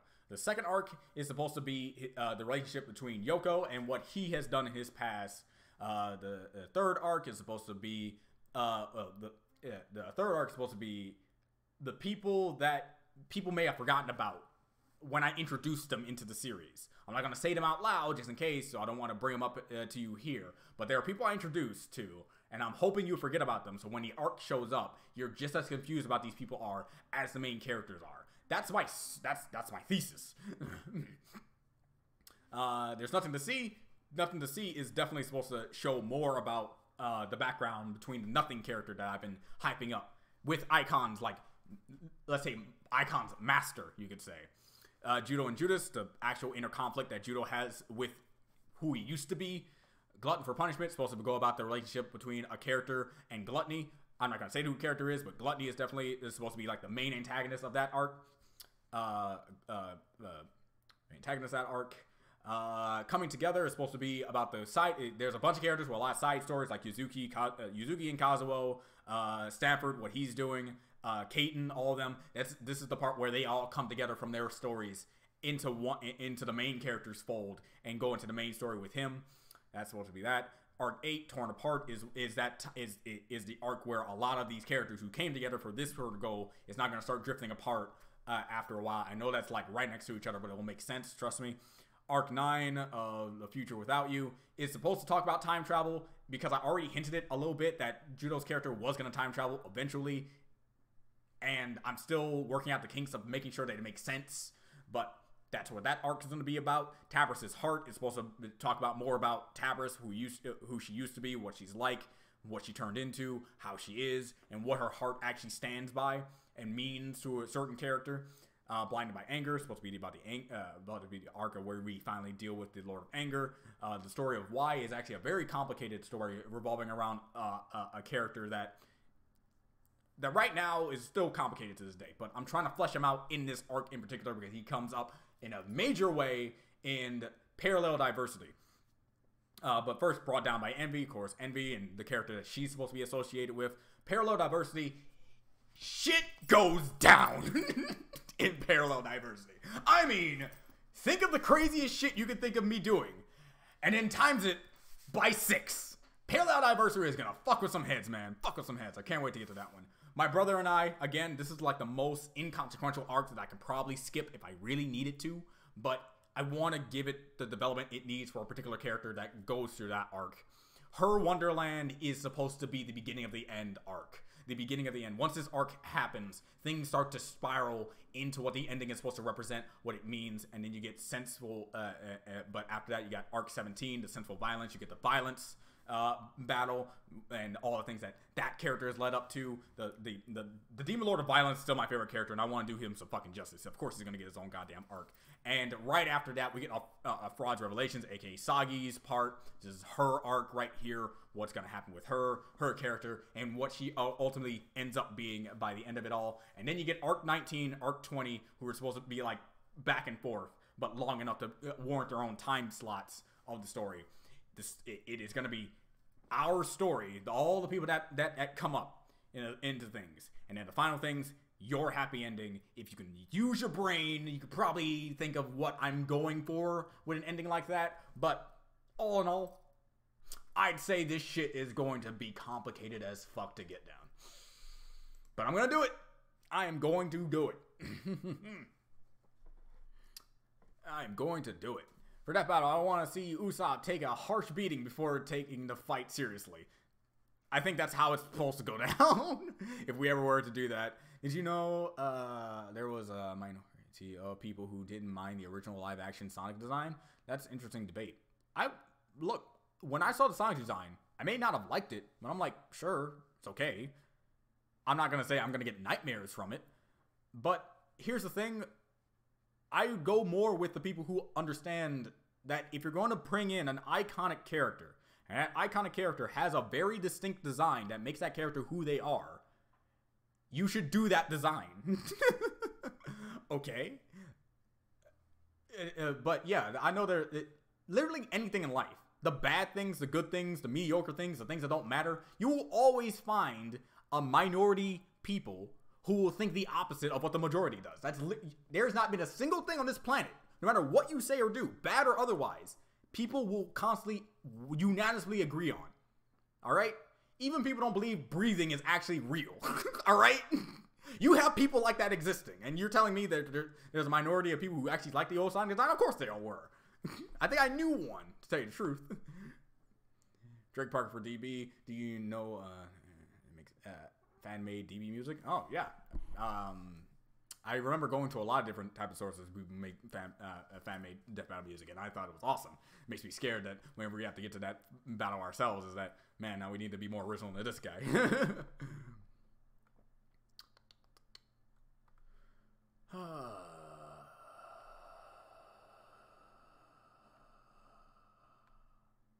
Jeez. Man, I'm really far behind. It is good to know that you at least have the story planned out. Yeah, there's not a single thing that I have to, if there's one thing I know about my story, is that I know what my story is and what it's going to be about. There's never been a moment where I have to say, I still need to think about this. No, everything's pretty, all the high marks that I'm going to get to are going to be gotten to.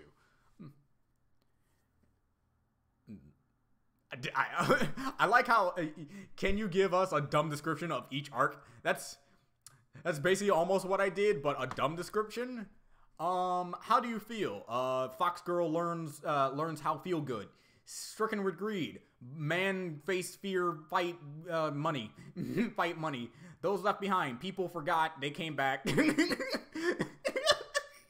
There's nothing to see. There's nothing to see. Thing out there, you can't see it, but you can if you try hard enough.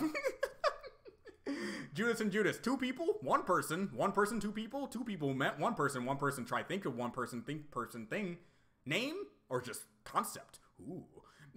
A glutton for punishment. Eat person, fight non-eat person, not eating anymore. Coming together, people far apart, now together. Torn apart, people who came together, now torn apart. A future without you. A future without you. People from past go into future. Future, present, now future is now in the present, but future is now manipulating present time? What? Tavros' heart. There's a thing somewhere, extra number. There's a thing somewhere, extra number, goes there, gets it after learning about true self, becoming one, can become better person. Blinded by anger, angry person goes out, does thing, is angry, gets killed by very violent person.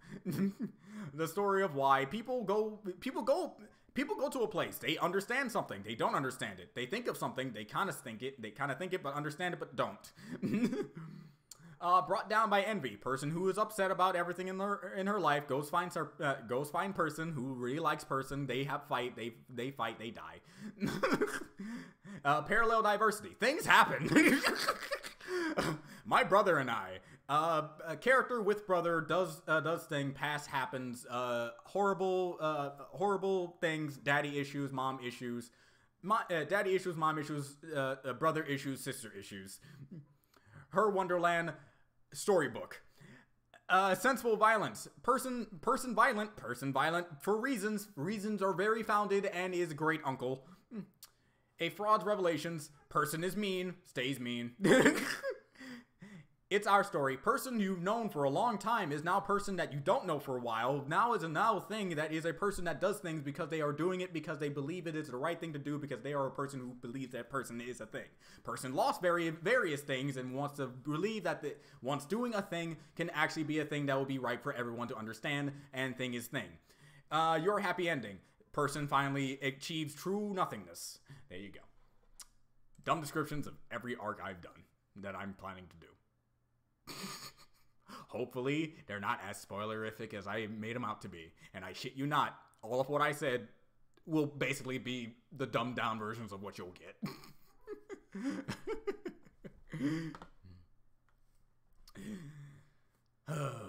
Okay.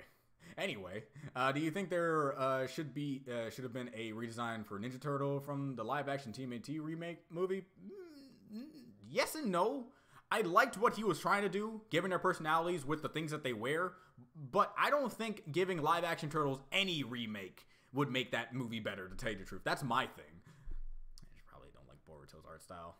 Yeah, that's just it. It's just like, it's not your personal preference of an art style, which is fine. There are a lot of good artists out there that I just don't like. Art style-wise, not person. Is live action fight the crew confirmed Jason versus Michael or Red Hood versus Winter Soldier? Like, when it comes to those battles that can't be storyboarded, I don't got... Live action battles don't need to be storyboarded, so a person like me is not needed, so I have no clue. Arale versus Puka. Now that's a fight. Now that is an actual fight. However, I don't think Puka has shown a very level of strength that Arale has, despite being kind of the same character. Why the designs for Wiz and Boomstick? People over in the 2D department wanted to be more fluent in the forms of better rigs for the characters. Making these better rigs also means they have to make need to make more lip flaps and stuff like that. I will let you know that if you do not like how Wiz and Boomstick look, I will at least tell you that we do change up the mouths. That's it. I have no clue if that's going to be changed next battle, the battle after that, because we're ahead of shit. So we would have to change so much in such a short amount of time to change up the mouths and stuff like that for the new designs of Wiz and Boomstick. But I will let you know that eventually, if the mouths are bothering you, they're going to be fixed. Versus Green Lantern. Also, why Ben 10 versus Green Lantern instead of Ben 10 versus 10 Ben Singers? Because you don't know how strong Ben Singer actually is. Contrary to popular belief, he doesn't actually sing. However, he can fight. Sakia, but she... I want Sakia. I'm not saying that the others don't need to come in. It's fine. Right. Judo, Judas, good old past life quarrels.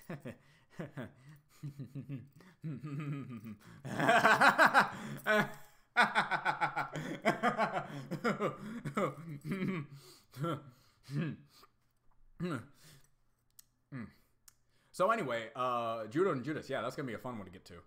I want to ask how he finds out, but you don't have to say. I'll just leave it to my own interpretation. Icon or therapist or both. He finds out himself.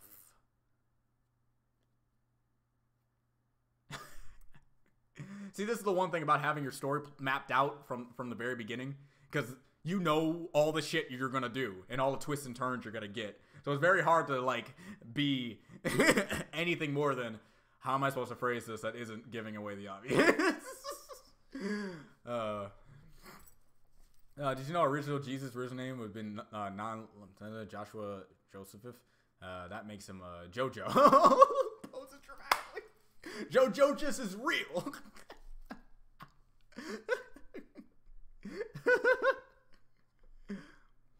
But if One Piece character, but if a One Piece character, then not Luffy. You want someone that's not Luffy to be in there. All right, I can see that. Sketchbook 5 or Chapter 1. That is where I left off. Chapter 5. Sketchbook 5. Let me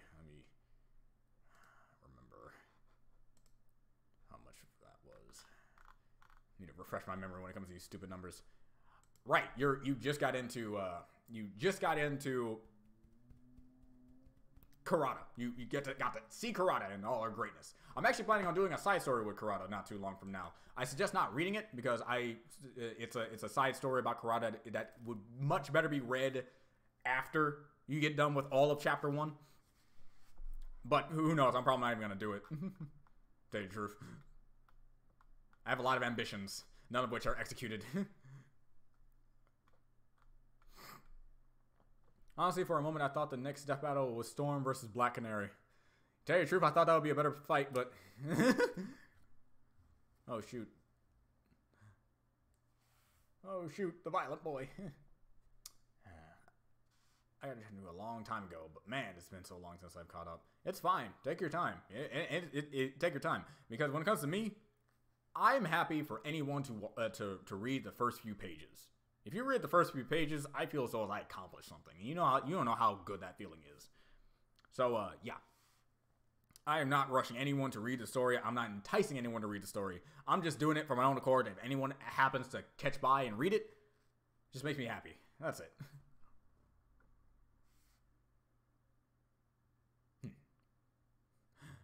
If there was a video game movie that could never be ruined, it would be a live action Wii Sports movie, because it's just people about to people playing sports.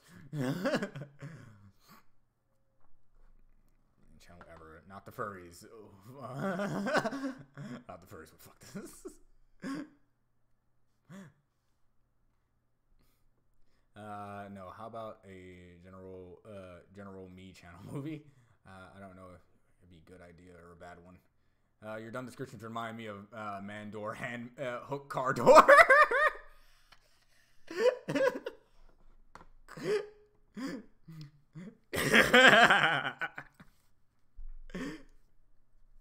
Can you give us a little hint for an upcoming matchup? A little hint? That's not going against... I have to be as arbitrary as fucking possible. I would have to really think about it, so I have to make sure that you actually don't get it.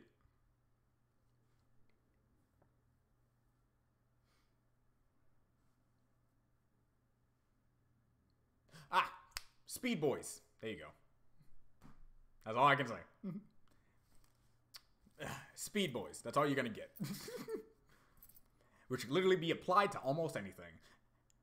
Just know people who are fast are gonna show up eventually. Be a new Lego movie, but with me style instead.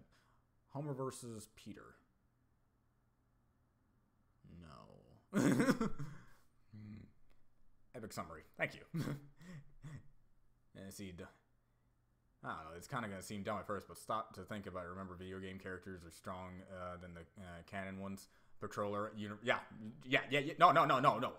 If you would have told me the Time Patroller versus Jiren, Time Patroller would destroy Jiren, like that. Jiren ain't got nothing. Time Patroller can beat Ultra Instinct Goku. Jiren ain't got shit. One battle Death Battle should really do is Bender, Futurama versus Roger from American Dad. Comic relief characters would definitely make sense to do eventually. I would not be surprised if we ever do that. It already happened, but the ending was rigged. It's a Family Guy series. Yeah. I hear time travel, I shiver. Time travel is evil. It breaks stories. Trust me, man, I do time travel correctly. Mostly because the way I handle time is exactly how I think time should actually act. As in, if you go back in time or forward in time, it was supposed to happen because time knows how it works. If something is meant to happen, it's going to happen no matter what you do and what you say. It's kind of like the Oingo Boingo brothers in JoJo's Bizarre Adventure. I forgot the name. I forgot the name of the stand, but you got the book, and the book tells the future. And literally, no matter what you do, no matter what you say, no matter what you try, no matter how you act, no matter how you try to resist, you will come to this future. It is set in stone no matter what you do. So I'm kind of like that in my story. If you go back in time, it's only supposed to explain how this certain thing happens, and if there's a time paradox or something along the lines of this isn't supposed to happen because time-wimey shenanigans, Hirota, the time goddess of my verse, can just get rid of it, because her job is to make it so time loops and time distortions and stuff like that aren't existing. So I make so time travel is just that. It's something that is set in stone. If someone dies, you can't go back in time and revive them, because if anything, you're the reason why that person died if you tried it. That's pretty much what happens. Emma from Promised Neverland. And plus, I do time travel correctly. I've talked to like many different people, and I'm like, does this make sense? And it all said yes. So hopefully that is actually the case whenever I get to it. Emma from versus some characters I think of right now.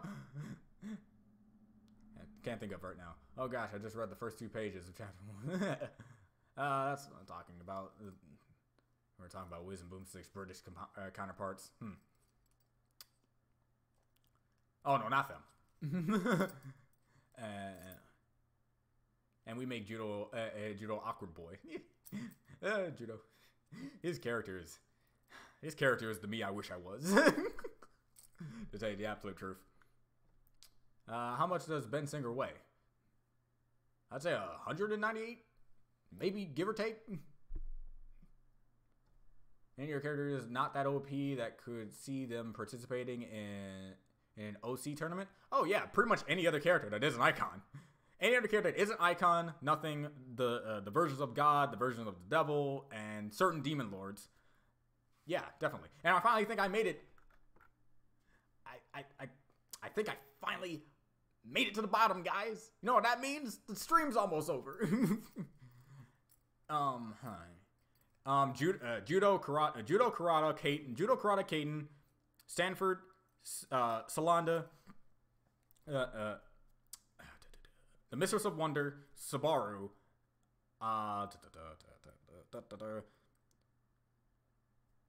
Claire, Yoko, no, not Yoko. Claire, Rihanna, not Claire, Rihanna, Claire, Catherine, and there's one more I could that I'm forgetting. Zodi. Those are the characters that can go in an OC tournament if you want them. Give us a really dumb description of the next death battle. Screaming girls about to scream very hard to kill each other.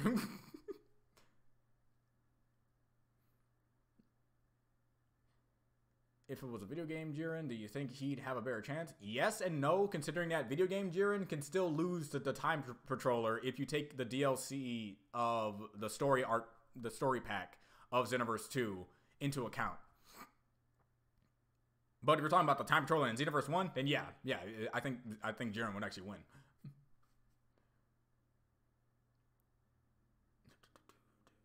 What does Ben Singer smell like? I've never wanted to try and find out for myself. Sorry. Made to the bottom, boys. I'm going okay at Rooster Teeth. What are you talking about? Are you talking like finances, like structural wise? Because when it comes to me, I don't know. I can't give you an op description of exactly what's going on. All I can tell you is they are getting by.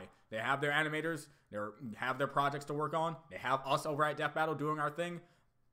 I can't necessarily say nothing's bad. It doesn't look like it, but here's the thing. It's always like a frog in a slowly boiling pot. I don't know if it's that situation or if something bad does happen. It's more like we're getting thrown inside of a boiling pot. Because if you take a frog and throw him inside of a boiling pot, it's going to do everything in its power to jump out as soon as possible. But if you keep a frog inside of cold water and then slowly start to boil the pot up, it won't be able to realize what's going on fast enough to save itself. So hopefully it's the boiling pot scenario and not us slowly simmering into something. But that's just it. We can't tell. I honestly cannot tell you. The Ben Singer fans are now getting weird. Maybe a little. What is Ben Singer eating often while lunch? I never actually was able to see what he eats during lunch, considering that I'm always going to like Popeyes or something. So whenever I get back from lunch, everyone's already done eating. So I don't know. Whether it's Sonic, but honestly, Death Battle probably won't use him for a third time. No, you're thinking a little too hard on that front. You got to think more broad. Think another fast person, but it's probably not an obvious fast person. Because you take everyone that we've already used into account out of the picture. So no Quicksilver, no Flash, no Sonic. So think of there are other fast people out there, ladies and gentlemen. Think about them for once. Left fielder ideas: Lunar versus Gizmo. That's extreme left field. Ever heard of V Retail? You should watch it if it's a really good VR chat rep series. Interesting. That's probably most broken Chara I've ever seen. Kara I've ever seen. Which shoes has Ben wearing often? I don't know. Nikes. What is his blood type? AB positive. Time Wizard versus Sakuya.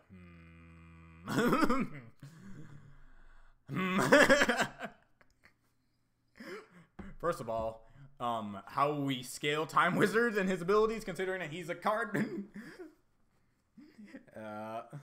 Lunar from Mischief Makers. Don't worry, I know he's obscure. And Gizmo from Teen Titans. Gizmo might, I don't know. Bubbles from Powerpuff Girls. If we were ever gonna do Powerpuff Girls, we would have to do all three of them at the same time. Go-Go from Big Hero 6. I don't know if this is for the speedster comment or just in general of a person we should have in Death Battle. You need to get promoted. What do you mean I need to get promoted? My promotions come and go of different series that I work on, tell you the truth. Also for Speed Boys, I'm just gonna say Goku versus Beerus and see if it sticks. Goku versus Beerus. We can't do a fight with two characters in the same series. Granted, it would make sense because a lot of people have been saying, is Goku strong enough to beat Beerus at this point? But, you know.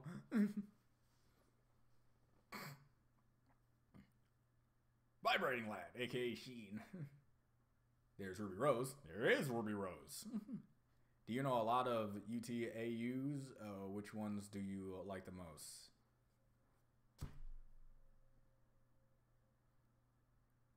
I like Underverse. Not Underverse. I like Overtale. I like Overtale. Undertale.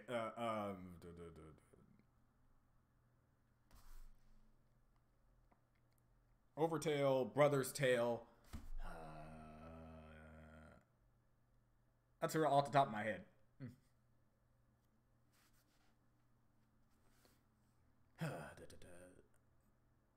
The Quickster, with the uncanny ability to run really quick. I love that so much.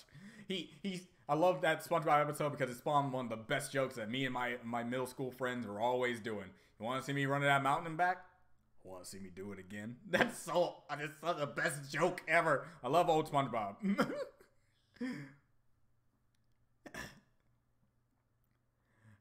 What are your thoughts on people who think Naruto and Ichigo are universal level? I heavily disagree in a lot of accords. If I was wanking Naruto and Ichigo, I would say Naruto is large planet level and Ichigo is at least base planet level. But I do not, for a single moment, think that they're both universal. Like, what the hell are you even talking about type of arguments I've seen from these people. Also, remember Kenshi Absorb versus Kaguya, Hagoromo, and Haruma. So you're just trying to get, like, some battles that we weren't able to get in the real series, so hopefully we can do it. How do you know Ben Singer's blood type? That's a little weird. He knows my blood type. I know everyone's blood type because we all had to have do this. We all went to, how do I phrase this? We all went to a blood donation thing for charity and we all just kind of knew thanks to labels and stuff. So it's not weird if it's literally right there. I found out I'm O positive, so that's neat. Or was it O negative? Hold on.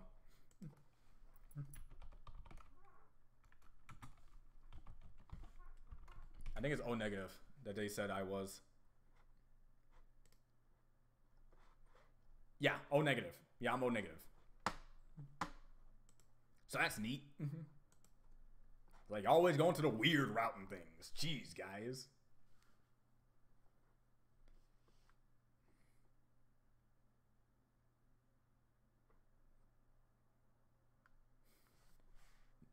Does he use hair gel? Not sure. Never felt his hair. Stretch Armstrong versus Luffy. That's a good fight. Lightning McQueen. I am Speed. We can't use Lightning McQueen because since he is literally the very concept of Speed, who can beat him in a race? Who can?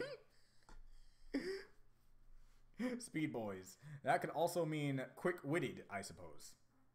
Someone's using their head, Captain Falcon Racer. Someone's using their brainial contraption.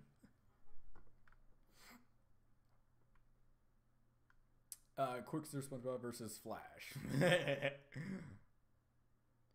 So every comedian ever is visible for Death Battle. Viable. Kevin Hart versus Chris Rock. Oh god. Also, I think you were trying to remember Glitchtail. Yes, yes. Thank you. I was trying to remember Glitchtail. Oh man, now I feel bad. Now I'm really happy Cat Me is not here right now. I would be really embarrassed. But yeah, Glitchtail definitely. Yeah.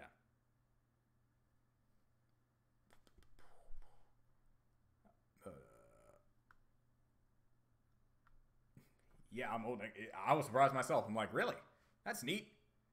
What does that mean? It means that my blood can be used for literally any other type of blood donation. So my blood is very valuable, according to their saying. So I'm like, yay, I'm special. I can save your life if you need a blood transfusion. No matter who you are. As a callback, maybe a Pokemon starter battle royale or Gen 2. I would definitely like that. I'd definitely like that to be like an annual thing that we do. You ever find weird every Otsuki name ends with a Iki except Kaguya onwards? Yeah, I think, yeah, I'm pretty sure a certain somebody didn't really think that through too all the way.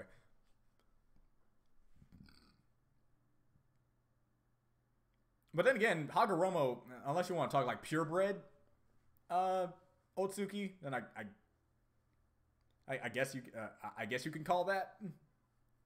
Because Hagoromo and Haruma and all them, you know, they're technically Otsuki. Is one of the Speed Boys Speedball? Even if it was, I can't confirm it for you. Can Ben be brought onto a death battle and fight Epic Lloyd? Maybe. Also, Escanor versus Alex Armstrong. Escanor, I believe, would destroy Alex Armstrong, but it would still be a pretty bitchin' fight.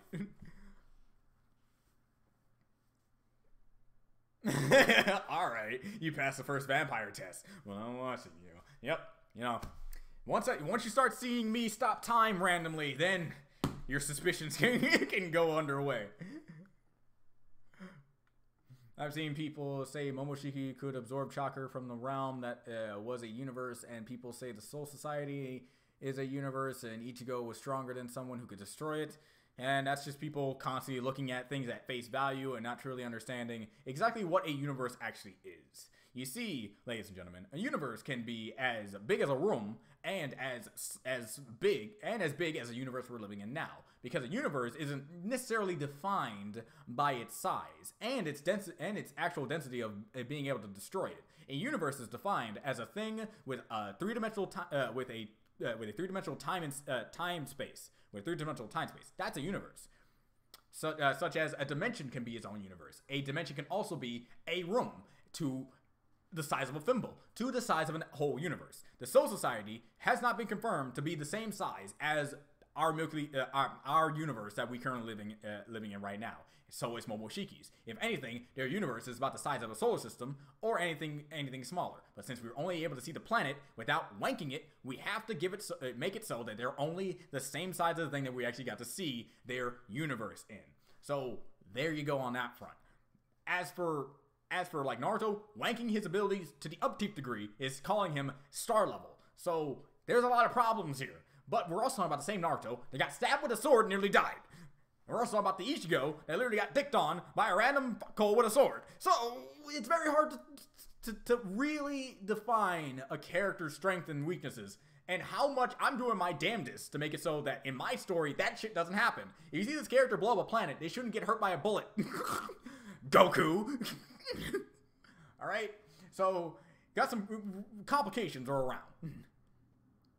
People are weird. People are very weird. You have people who say that the Fairy Tail crew are multi-universal and are beyond the very concept of alliteration for some reason. Are you people high?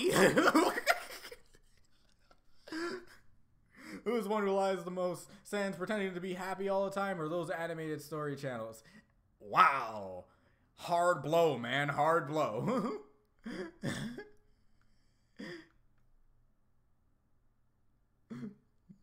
I'm gonna tell mommy.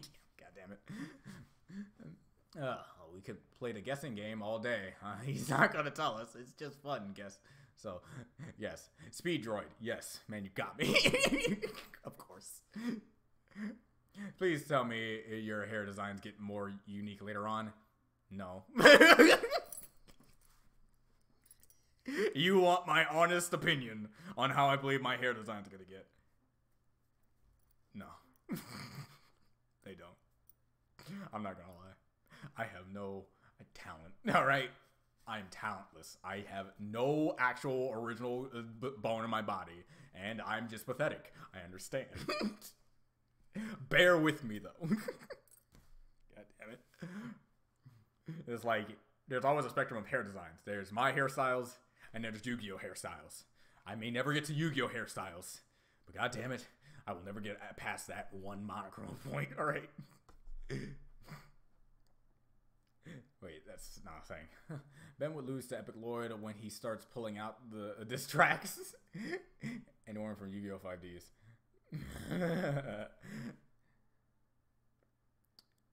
What is Ben's favorite words? Death battle? Death or battle?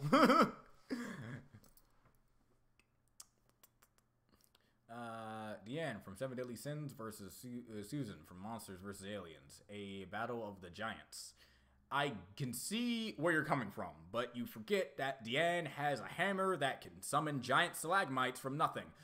Well, obviously from the ground, but clearly without warning for Susan to even try and dodge. So, yeah, I can see why, but Deanne would destroy, so...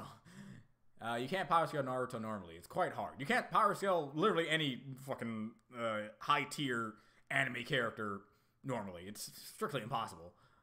Storm vs. Nightmare. I think 7 Deadly Sins ended 5 times by now. I agree.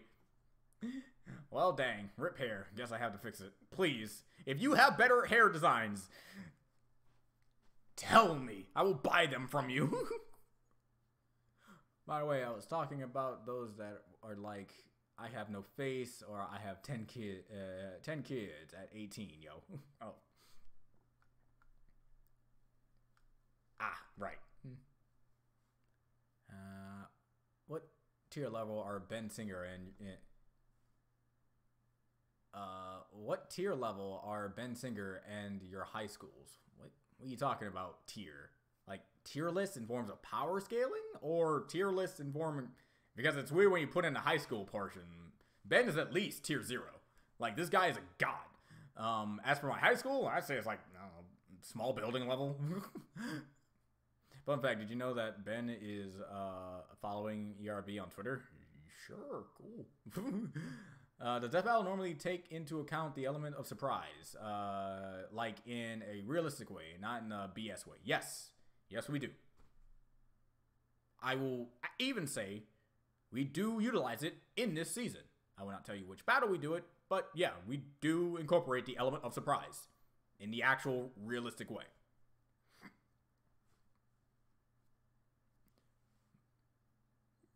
Who said this requires money to fix?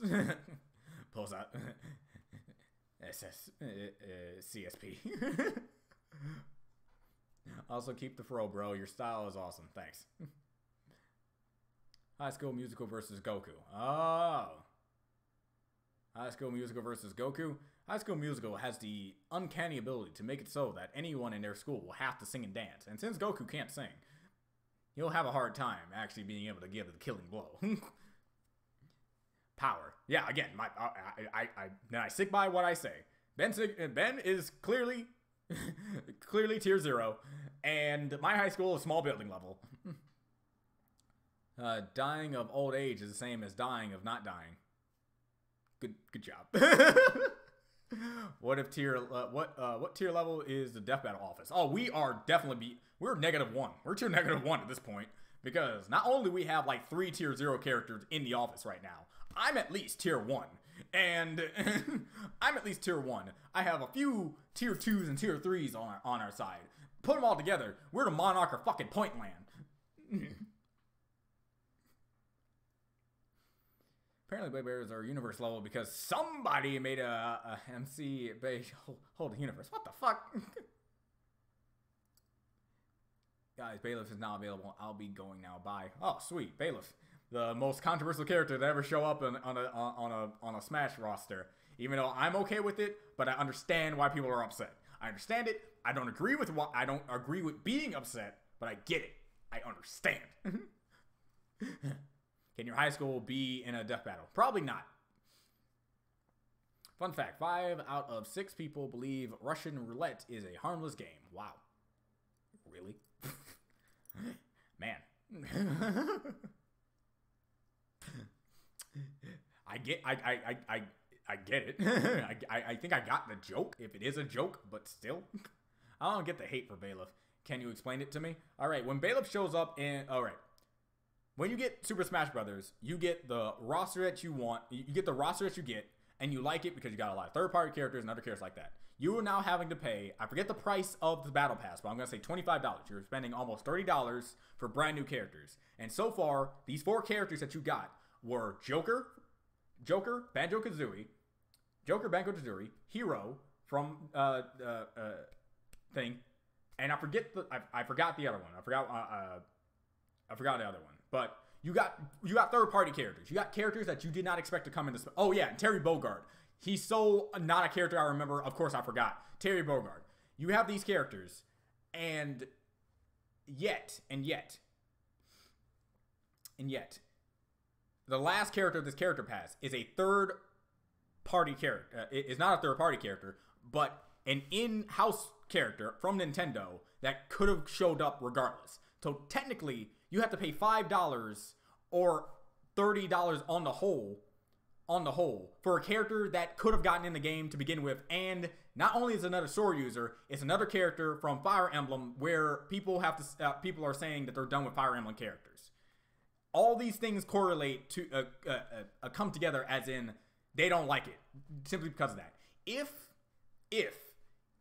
Bailiff was free, they would love it. If Bailiff was in the base game, they would love him.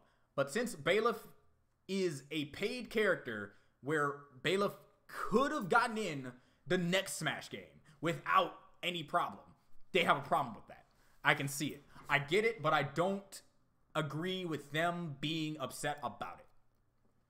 I don't believe you should be that upset about it. I get it, but I don't agree with why you're so mad. I call him Bailiff. All right, I know people are gonna get on me about the Bailiff sort of pronunciation. I call him Bailiff because I used to call him Bayleaf when I was playing the game. I was just calling him Bayleaf the whole entire time. I know I'm saying his name wrong, but that's my joke. I'm sorry. Yeah, it is funny how we do have Cloud versus Link death battle, and we were really hoping to get Dante. It'd be really good.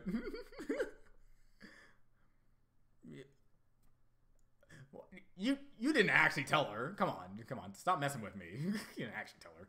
And Sora versus Pit. Come on, we need. I want Sora so fucking bad. And I get that. So instead of getting for a battle pass, instead of getting another third-party character where it could have been something like amazing as Dante, something as monumental to see as Sora, or along the lines of something else, or along the lines of something else from third party, you get Bayleaf, a Fire Emblem character from Nintendo instead of things. And they even said that these characters were going to be so out of left field that we would not see them coming. Banjo-Kazooie makes sense. Terry makes sense because he's so unwell known. Joker makes sense. Hero, not so much, because people expected a Dragon character for years. But I'm pretty sure everyone expected Bayleaf.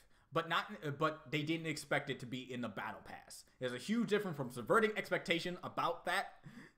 Yeah, that's the thing. There's a whole difference of subverting your expectation of you're not gonna believe who we use for these fighter passes. The first ones are things you never would think of, and the fifth one is something you wouldn't think of because the other 4 were so great. That's not a good excuse. It's like saying I'm gonna shoot you in your foot. It's like saying I'm gonna shoot you in your foot, and then I shoot you in your head. I subvert your expectations. I didn't actually shoot your foot. But how is you now being instantly dead better? At least you could live after a shot in the foot. I would like to see Sam have like a good counter equivalency to Snake. Oh man. Oh, then we have Snake versus Sam. Do you remember Sans from the Undertale got added to Smash? How dare you? Yeah, I'm still to this day dunking on people with Sans Mii costume. And no one cared about the Mii character until he wore the mask.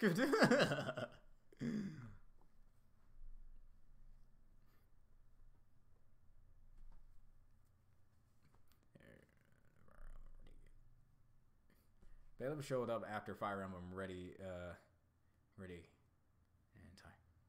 One thing I even heard about is that they were planning to have Bayleaf in the game on jump, meaning that this is a character that had in production for a while, and instead of having him in base game, we had to pay for him later.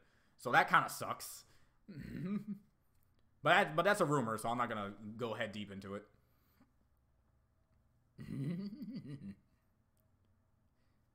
Hey, so many Death Battles ideas that could incarnate in Smash Bros. Yay, Smash Bros.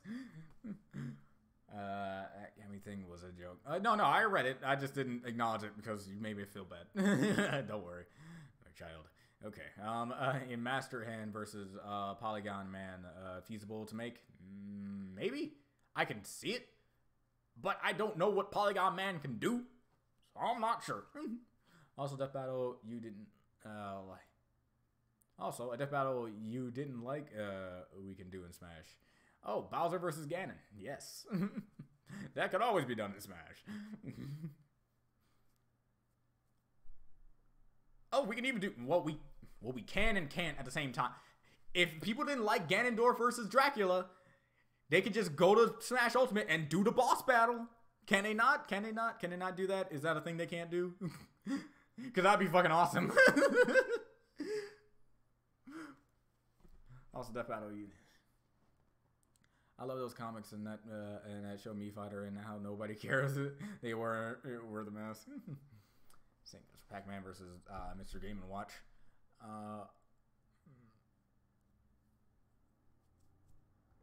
don't have enough information. Peach versus Zelda. Yeah, trust me.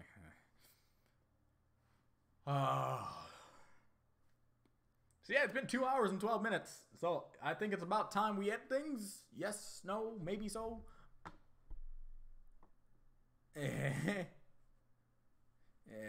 Mario vs. Sonic. Oh yeah, can't forget about that.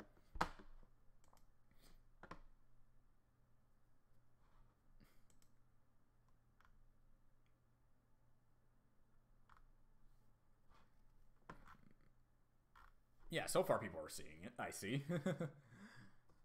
Again, if you, I'm not gonna say it out loud because I'm doing a loophole here, and loopholes are only good until something fucks it up.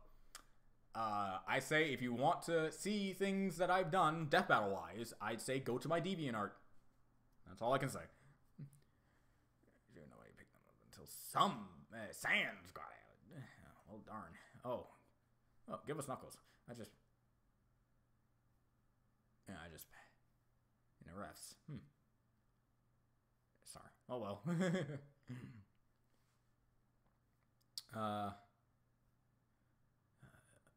Your high school should join Smash. Come on. Donkey Kong versus Knuckles. Yeah, we can get Donkey Kong versus Knuckles. I'm waiting for the day. I'm waiting for the day when they do put Knuckles in Smash, and it's like a last minute thing. They're like, Tails gets his own introduction. Tails is like doing all this sort of stuff, doing all this sort of things, and then the trailer ends, and all of a sudden you just hear Knuckles' theme in the background, and then suddenly Knuckles. Please, for the love of Christ, give us that. Only so the meme can stay alive.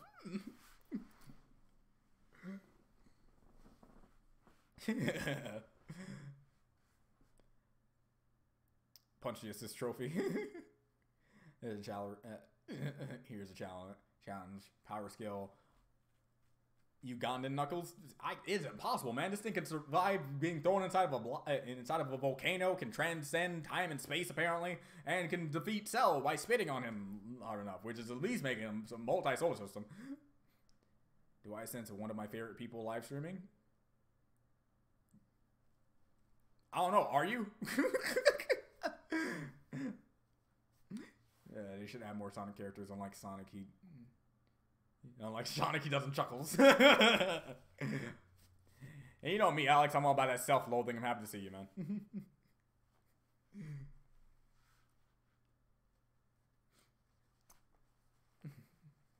like Sonic heals and chuckles. He'd rather flex his knuckles.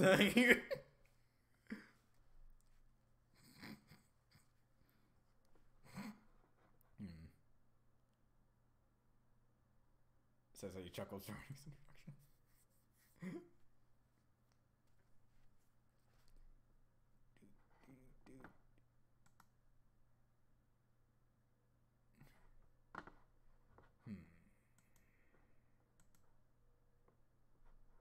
Oh shit, I almost forgot about doing this. I'm also a weeb. Alright. Do you know the Ricardo Malos house explosion video? No? Considering I don't know even half things you just said in that one sentence. Oh, yes, I do. I guess I just doesn't know the name. What Metasonic can smash, mostly to keep up the whole good versus evil thing they got going on. Yeah, that would be good. Yeah, Neo Metal Sonic versus Silver and Blaze. I think interesting battle. What do you think about Mobius, the living vampire? Just fine, I guess. I don't know. And if we get Neo Metasonic or just Metasonic in general, then we can recreate Metasonic versus Mega Man DBX. Granted, it's not as important, but it's something we can do. Blaze versus Celestia, honestly. Considering that people have been telling me that Celestia is comparable to the Amaterasu from Okami, I don't think Blaze has anything, but then again, if it was for her, Iblis would not have been sealed or something, so there's that feat for her. Nope, I have not watched Slayer's anime because I've said a while ago that I was unable to really do anything in forms of watching things on my own accord. No, please. None of that. Judo Karada, Shizuki. Judo Karada, Mr. Rose. Yuki. Here we go.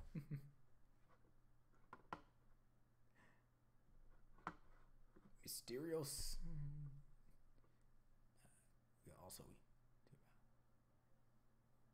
Also, why we got 2 battle royales in season 6? There were 2 battle royales. I need a refresher.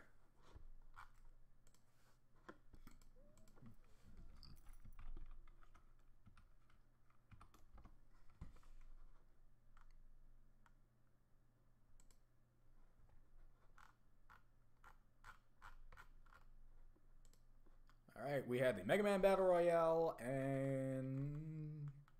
Nah. You only had 1. The Mega Man Battle Royale was the only Battle Royale we did in Season 6.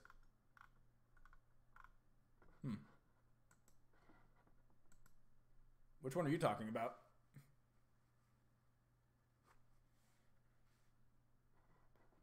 Has Death Battle ever done a 2v1? Not really, no. Not that I remember. There has not been a Death Battle where 2 people ganged up on 1 guy. Even Ratchet and Clank, and the closest thing to that would be Ratchet and Clank versus Jak and Daxter, because Daxter doesn't really do much unless you give him a gun, and he only really does anything with it occasionally, so...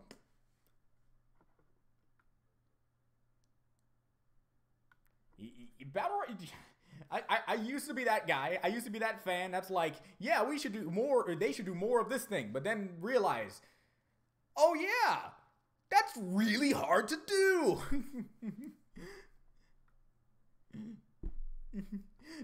Battle Royale takes a lot more work than just doing 2 people, trust me. I don't remember the top of my head, but it's definitely, okay. I want Dante in Smash so that we can get fight Bayonetta. TMNT Battle Royale was hella awesome. Yep. Get someone power scale spectacularly does they Fortnite Deadpool versus Mask. Fortnite Deadpool versus Mask. No. Question: who would you put Blake and Ruby against in Death Battle? I would put Ruby up against Maka because that's the one thing that I really want to happen, because I actually do really enjoy Soul Eater, and having her fight Maka, and it's the best matchup you could probably ever think of. Ever, period, is the best outcome. As for Blake, it's a lot harder. I honestly don't think of it. Cat Noir. Cat Noir from Miraculous Ladybug. That's actually a good fight. Him versus Cat Noir, her versus Cat Noir is a fight that I actually put on the board, and people seem to like it. Actually, on the board, so it's suggested. Not sure if we're gonna do it, but yeah, and plus it'll be a good reason to do another 3D fight, considering that Cat Noir's 3D model is there. So there you go.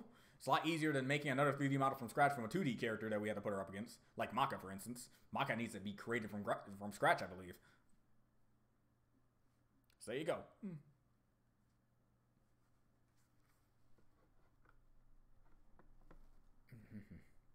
Jotaro and Kenshiro, could they remake the TMD fight using the DW comics? Probably. Don't know if we're ever going to do it, though. Does the Diavolo you versus anyone count as a 2-on-1? Any stand user that doesn't have something. I guess you could say that a Weiss versus Mitsuru is basically a 2-on-1 until you take into account that Weiss can summon something herself, which means it's kind of still fairly even. But if you're talking about pure something, I guess. But yeah, any JoJo character versus anyone without a stand or a means of... Technically, if you want to take that into account, then yeah, Jotaro versus Kenshiro. But really, what the fuck does Jotaro do in the fight? It was mainly just... Star Platinum doing all of the work. So it really depends on what you mean by a 2v1.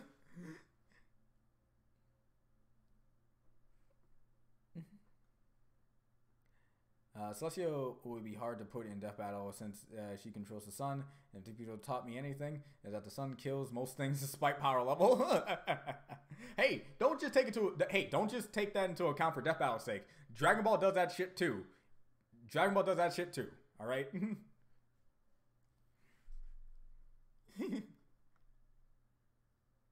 Who would win in a battle royale of Team Ruby? It would either be Yang, Weiss, or Ruby if they had to go into a fight with one another. Blake is actually a non-factor because there's no real way for her to counter many of the abilities the others have. Yang's have way more destructive capability, but the thing is, people, along with the writers of the show, seem to forget that Weiss has the most broken arsenal ever put to creation. Listen, guys. On my channel, there's animations of my characters versus the Ruby crew. Judo lost to Ruby, Yang tied with Kurata, and Kaiten lost to Blake. Stanford beat Weiss, and it's supposed to be look at that, Weiss lost another battle yet again. But here's the thing. If I put Weiss up against Judo, Kurata, or Kaiten, she would demolish them in a fight because of her arsenal being able to pretty much counter anything they had to throw at her. And Stanford is one of the higher tier characters in my verse. So the reason why I had to have Stanford fight Weiss is because I needed my character to win something so I can have a better season finale. If that doesn't show how broken Weiss truly is, I don't know what is. So if they were to get into a battle royale, Weiss would actually have a really good damn chance of beating them. Despite her track record. You just have to have a good writer to put in her battle tactics.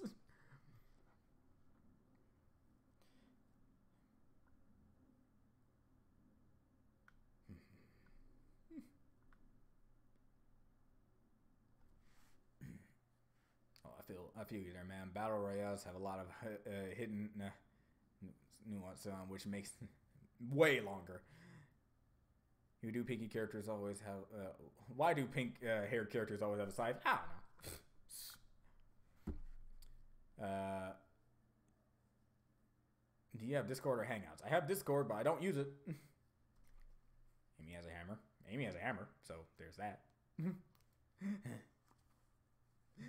I just saw a meme of Spinel, Goku Black, and Betty, and they thought that thought came to mind. I actually made a joke on on the Death Battle Slack channel where we put in the Death Battle suggestions. I put Goku Black, Betty Noir, Spinel, and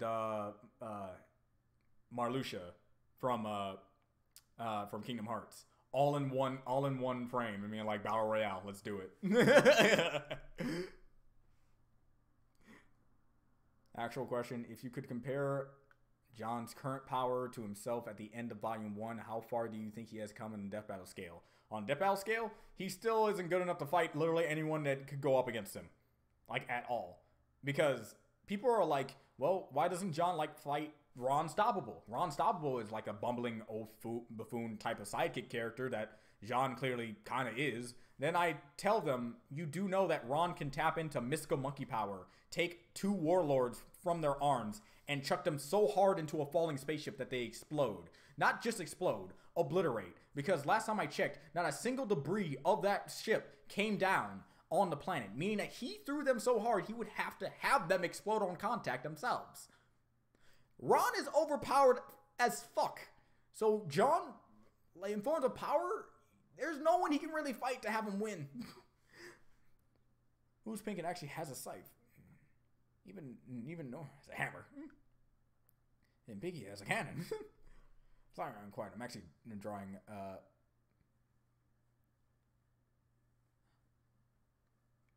bust of the forehead. Oh, wait, hold on. Now I need to go back and remember which ones you said. You're drawing Judo, Karada, Mysterios, Yuzuki. Okay. Hopefully I get to see them. Because I don't know how long this live stream is going to last. Jeez. John versus Ike. I could see it. But if I remember correctly, Ike is extremely strong. But because Fire Emblem characters are a whole other tier, man. A whole other tier. Not to mention, they make John a freaking white mage, so he's already extremely squishy as is. They both fight for their friends. There, you got that, me. You got that on me, though. No, don't go. No, rush it. Do not rush it. Cannot rush perfection. I still got time. I'm just not doing much. Who would win for 4 pink battles mentioned? Oh, Goku Black, verbatim, like instantly. He's already comparable to Super Saiyan Blue Goku, and that, I don't even have to tell you how powerful that one is. The only one who has a chance of actually beating him would be Marluxia, maybe, because he has some good multi-solar system to galaxy level feats that you can compare him to. But even then, Goku Black is multi-universal, so it means nothing. Unless Cammy's gonna make Betty like high multiversal, I don't think anyone else has a chance. Yeah, Fire Emblem colors are hella fast. Sakura is actually useful. Is novel, which is canon. She tanks the Biju Damas. No different. Actually, one-shots are pretty much Biju. She tanks Biju Damas? You have to tell me how that is. Because, dude, we went on like a back and forth, like over 200 comment back and forth debate between who would win on a fight between Tifa and Sakura. And people were, and on one side, people were saying Tifa could win because if we scale her to the fact that she can tank the supernova attack that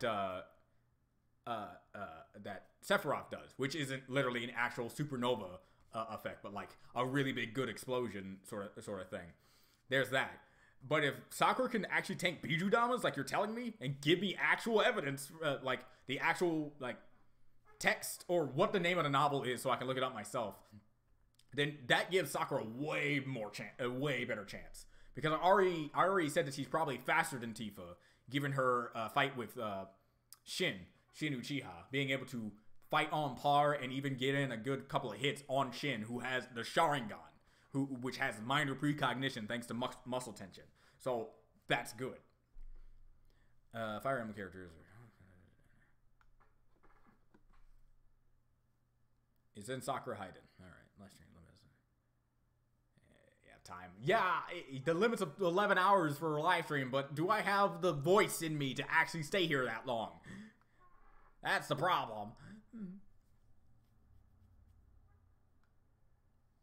Which fictional character do you want to never bring in, but unfortunately probably will come in? Goku for the 3rd time. And I mean that. It's like, if you want a character that already showed up and I just don't want to show up again, it's Goku. I really don't want Goku to show up in a thing. As for who I believe, there's no one really I don't want to see come into Death Battle besides Goku on non-person scale. So that's about it.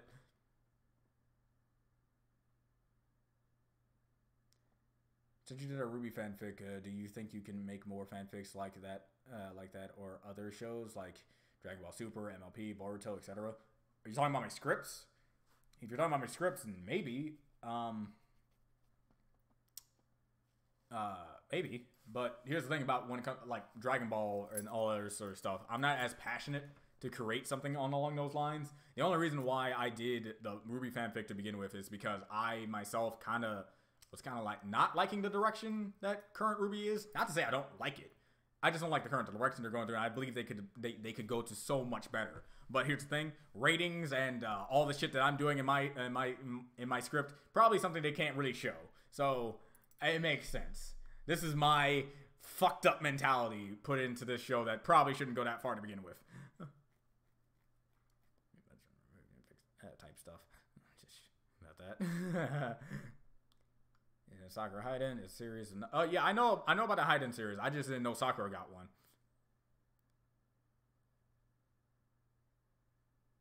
She actually kills, technically Biju by damaging their cells and healing them, essentially killing his cells. Also, no, she probably cannot defeat that character. You talking about Tifa? Or are you talking like something else? Let's get Goku that third loss against Sailor Moon. I would love to do that. Look, the only reason why I want to bring Goku back in is that exact reason. Because people still need to understand that Sailor Moon is fucking overpowered. Alright? People in the Sailor Moon verse should not be fucked with. Although you can use the fact that she destroyed tens of GB clones with one punch with no Kurama Chakra amp. That is true. That Myotonic Regeneration Seal did do a lot for her strength. And her strange death battle idea. You know, once again, Mischief Makers versus Spider-Man. I don't want any horror game stuff. Death battle, FNAF, Bendy. No, I think it's anyway good idea. I agree. I believe the rest of us in the company agree as well. The character you mentioned, so Tifa, yeah, okay. So she probably can't beat Tifa, even with the strategy of healing and damaging her cells and shit like that. That sounds like a durability negation type ability right there, which makes one of her biggest flaws of beating her something. Are you talking about Shin?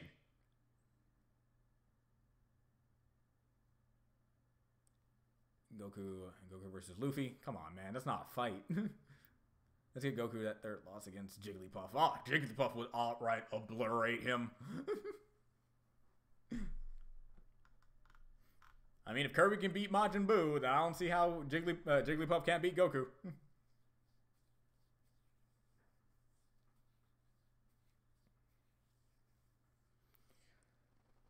Since I'm apparently going to be here for a bit, I'm going to go get something to drink before I lose my voice.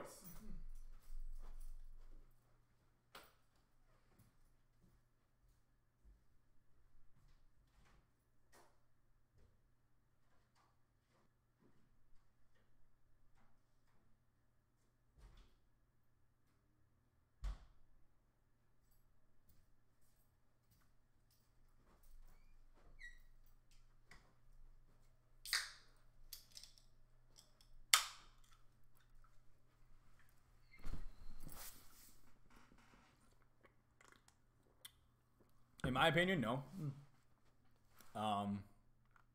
Okay. What did I miss? Is there a special guy who does the DB thumbnails? I think it's just a collaboration of the editors thing and whatever Ben finds for things. So technically, there's no special guy. It's just two guys who just kind of do their best to make a good DB thumbnail.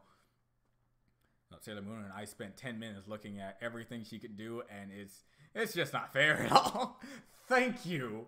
It's like people need to learn. People need to learn that this Sailor Scout is gonna deck the halls with all your Dragon Ball characters. Another thing, if you ever wish to bring him into versus battles during Kakashi's novel, he developed a purple. Yeah, Tetsugage who saw Jubi. Yep, I know. I know all about the purple lightning. I know everything about that. Trust me. Again, I knew about the Gaiden. I knew about the novels. I just didn't know Sakura got one. I probably did. I just forgot. And the only one I ever got to read was Kakashi's, to tell you the truth, and Sasuke's. And that's it. If you could have one death battle that you could write yourself, who would the combatants be and why? Amaterasu versus Celestia. Only because of the shit that I got when I was in high school with my brony friends. And the one thing we could never agree on, for some reason, and I brought this up like multiple times during my escapades of being on YouTube. The one thing we can never agree on is that I think Amaterasu from Okami would destroy Celestia in a fight. And they keep telling me, and this is like everyone else of my circle, telling me that no, Celestia would win. And I'm like, hopefully Death Battle actually does that so I can show them how wrong they are. They are just wrong. They're wrong. And not to mention in Boruto, they already show him using Purple Lightning, so it's not even a thing that you have to read the novel to know. Maybe to know how powerful it is, but not really of how he now has that. Plus, I also like how he doesn't give him the tunnel vision thing when he uses like a Chidori, so it's like a way better version of his Lightning Blade anyway. Wait, Yang versus Tifa accurate? Okay, I think I answered this already. To me, no. To me, no, not at all, actually. My girl Yang is tough. My girl Yang is still my #1 top waifu. I will not lie. Out of all the waifus I ever could have in life, Yang is still top tier on that. But she can't beat, she can't beat Tifa. No. No.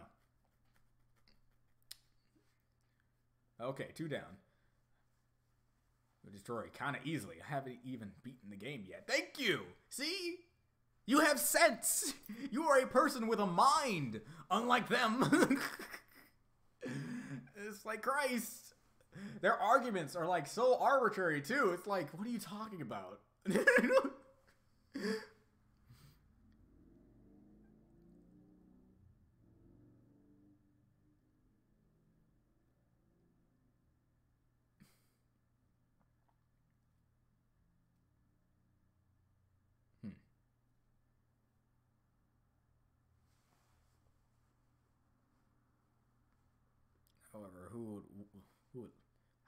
However, who would Luna fight? Kaguya? I don't know. But not Naruto Kaguya. The another Kaguya that actually has control over the moon. That's the best I can come up with.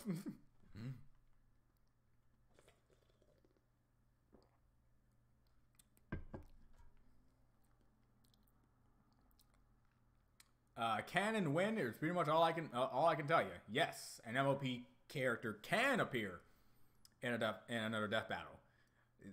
The question of when, I don't know. Toho Kaguya, yeah, that one's good. Sure, I don't see why not. Makes about as much sense to me as Amaterasu versus Celestia.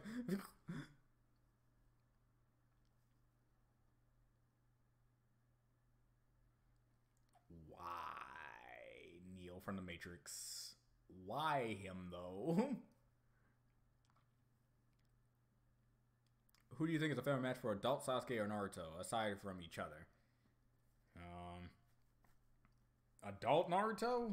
I think adult Naruto can beat Luffy, current Luffy, and but still have a hard time taking him down. I believe that, because him versus Kaido, while he didn't really do anything to Kaido just kind of let things happen, let alone it was a fight. He still showcased extreme levels of power. Maybe not to the same degree as Naruto. I think I'm probably wanking him a little bit, but I definitely would like to see a Naruto versus Luffy thing. As for Sasuke, that's harder. I don't know. Saiyan Saga Vegeta.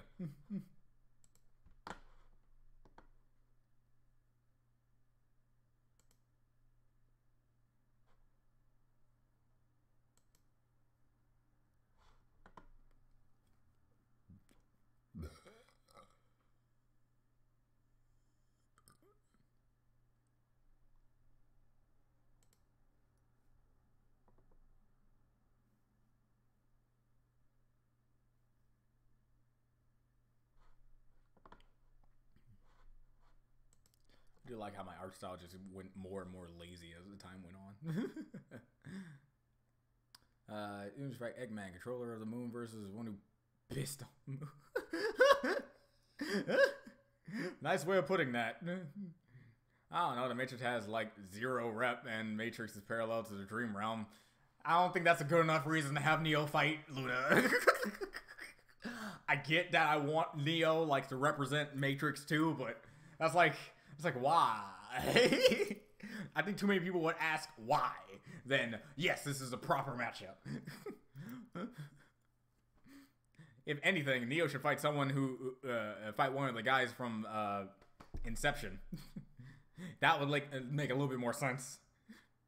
Hell, Luna should fight someone from Inception. Both would make a lot more sense. Which death battle do you think that you have seen suggested would end in stalemates or double death?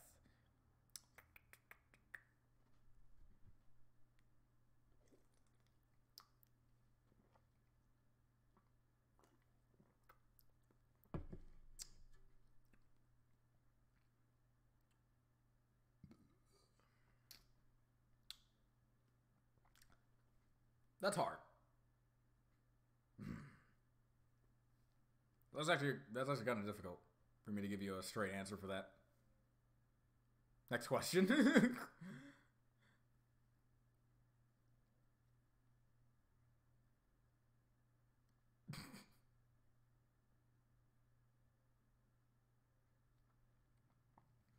Or Sasuke is harder since he's a more technical fighter and he's plenty of options in his arsenal.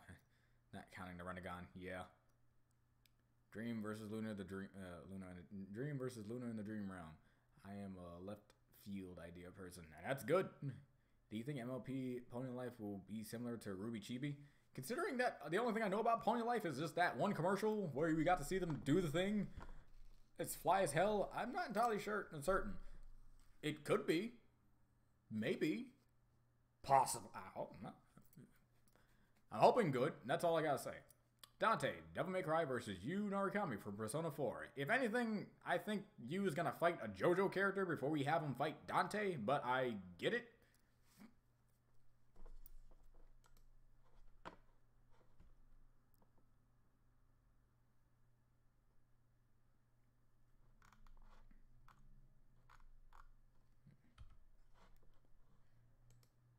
Oh, man. I will say, though, when it comes to me and the battles I worked on, I'm planning on doing a live stream like this every single battle I've worked on. And since there's like 20, and I worked on a lot of them, I'm going to be doing a lot of live streams now. So get ready for a live stream almost every 2 weeks.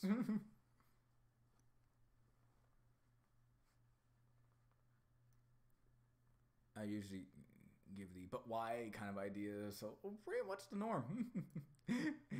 I'm just JonTron when it comes to that, just like, but why would you do that? Why would you have these two? I know this is off topic, but rip. Okay. It's actually kind of broken. He disabled both of Momoshiki's hands at once. It wasn't ready. Oh, the kunai. Yeah, I remember seeing that in the anime. I'm well aware of all of Naruto's things. Which is why I also disagree with the outcome of Sasuke versus Hiei. I disagreed. It's funny how... It is funny how the first battle that I was supposed to do at Death Battle was not only a Naruto character, but one of my third favorite Naruto characters, and he loses. So it's like, oh, so this is how life is going to be from now on. Greatness. Because I will not fault... See, the thing is, I am not faulting the feat they gave Hiei. I am faulting the feats they're not giving Sasuke. That's where I'm going on when it comes to the death battle. But I'm not getting paid to complain about the death battle. I'm getting paid to, work on them and make sure they actually get out. So as long as people like the fight portion, I'm okay.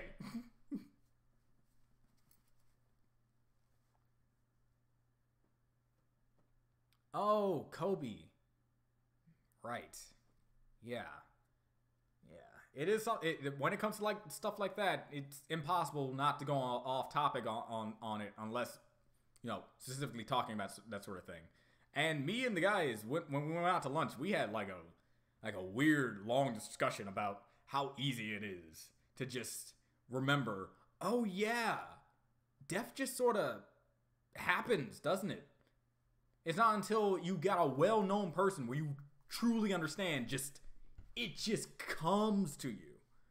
And it's like, man.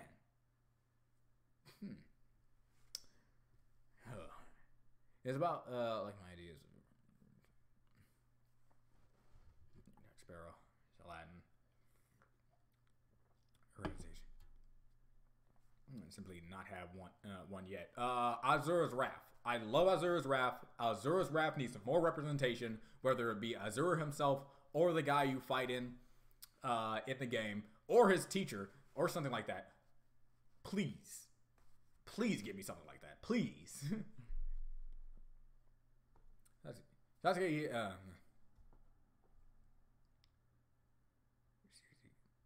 Sasuke Pretiri is wrong, but it's more believable since it was teenage Sasuke and not adult Sasuke, who is more experienced with Rinnegan.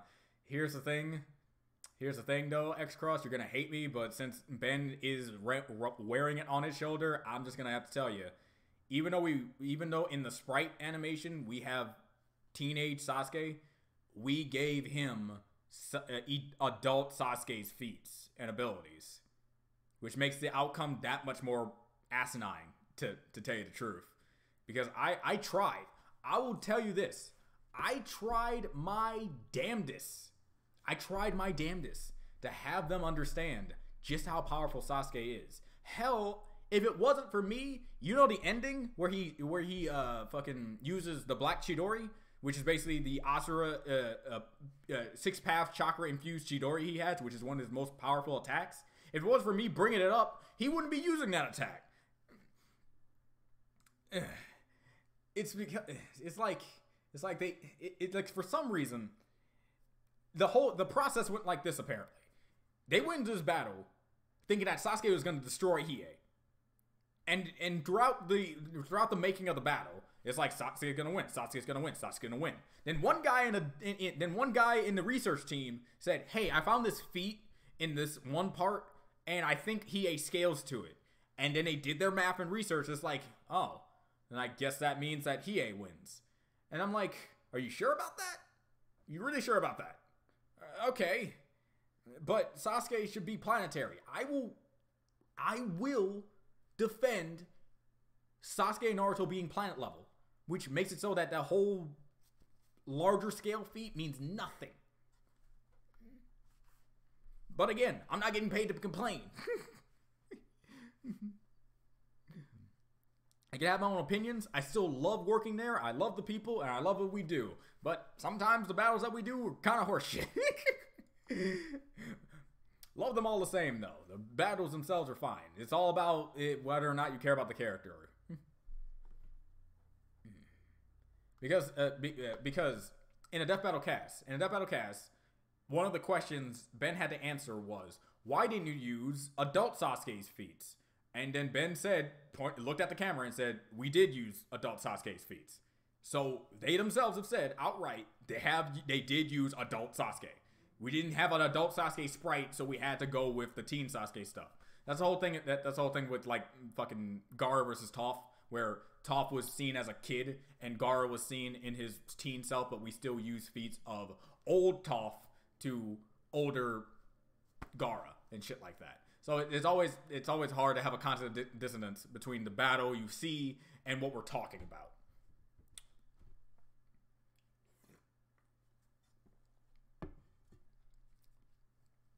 This is not a reaction quest, but are you alive? Not really. Well, no, I'm wrong. I can react to Death Battle, but there's no point. Because one, I already know the outcome. Two, anything I have to say about it has already been said. And three, really, I think I might actually come into a problem, but it won't be like it won't be like job breaking.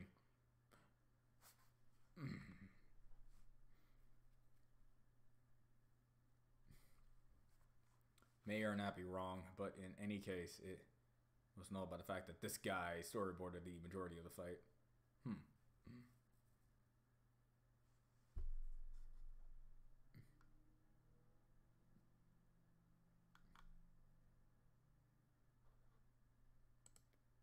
Oh, so which battle would be totally dumb, but you would love to do it if it did? Something that is totally stupid, but would put a massive grin on your face.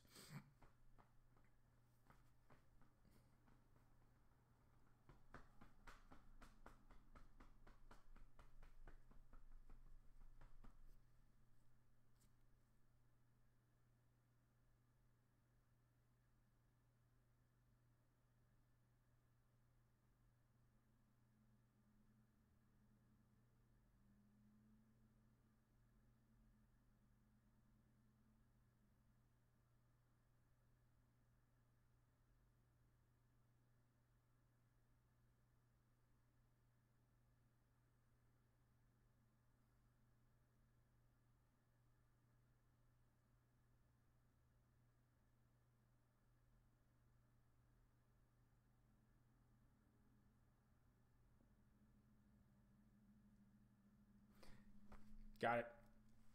Dan from Dan versus literally anyone you can think of. That's it. Dan from Dan versus literally anyone. Versus Dwayne The Rock Johnson. Who's faster, Rainbow Dash, The Flash, or Sonic? No Archer Sonic. Flash, verbatim. Fastest thing that I remember Rainbow Dash going to is probably like Mach 15 to Mach 20 at best. Sonic in games, in any game, is like sub-relativistic to near speed of light. And if we really want to wank Sonic, he's like light speed. Flash ran so fast, he broke speed in general. He broke the very concept of speed itself and beat instantaneous movement. So, yeah. Yeah, a little bit. Because my brain was processing a lot there. Almost thought the stream ended. And I had to check. I was in deep thought, alright? I need to think about these sort of things. I'm sorry. Any idea when we'll see?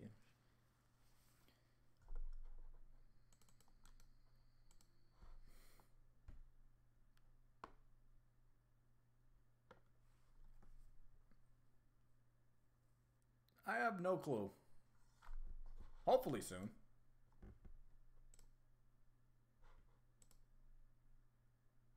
What's it been? I mean, yeah, hopefully. I mean, if it wasn't for them, we wouldn't have Nightwing versus Daredevil. So hopefully, I can.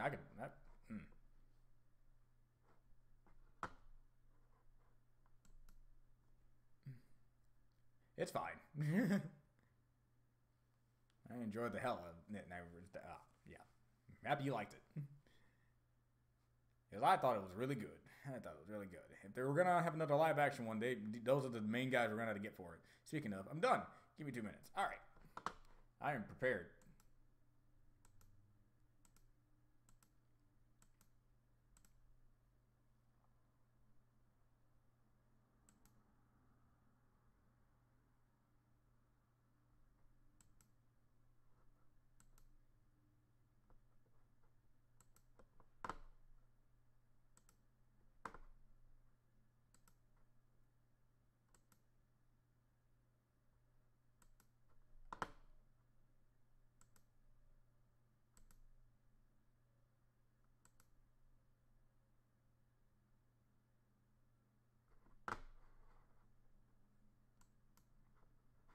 I find the ones where people mostly tend to disagree are definitely not over. Yeah, technically, for technically for season 6, our top 3 worst battles were Ben 10 versus Green Lantern, Sasuke versus Hiei, and Mob versus Tatsumaki.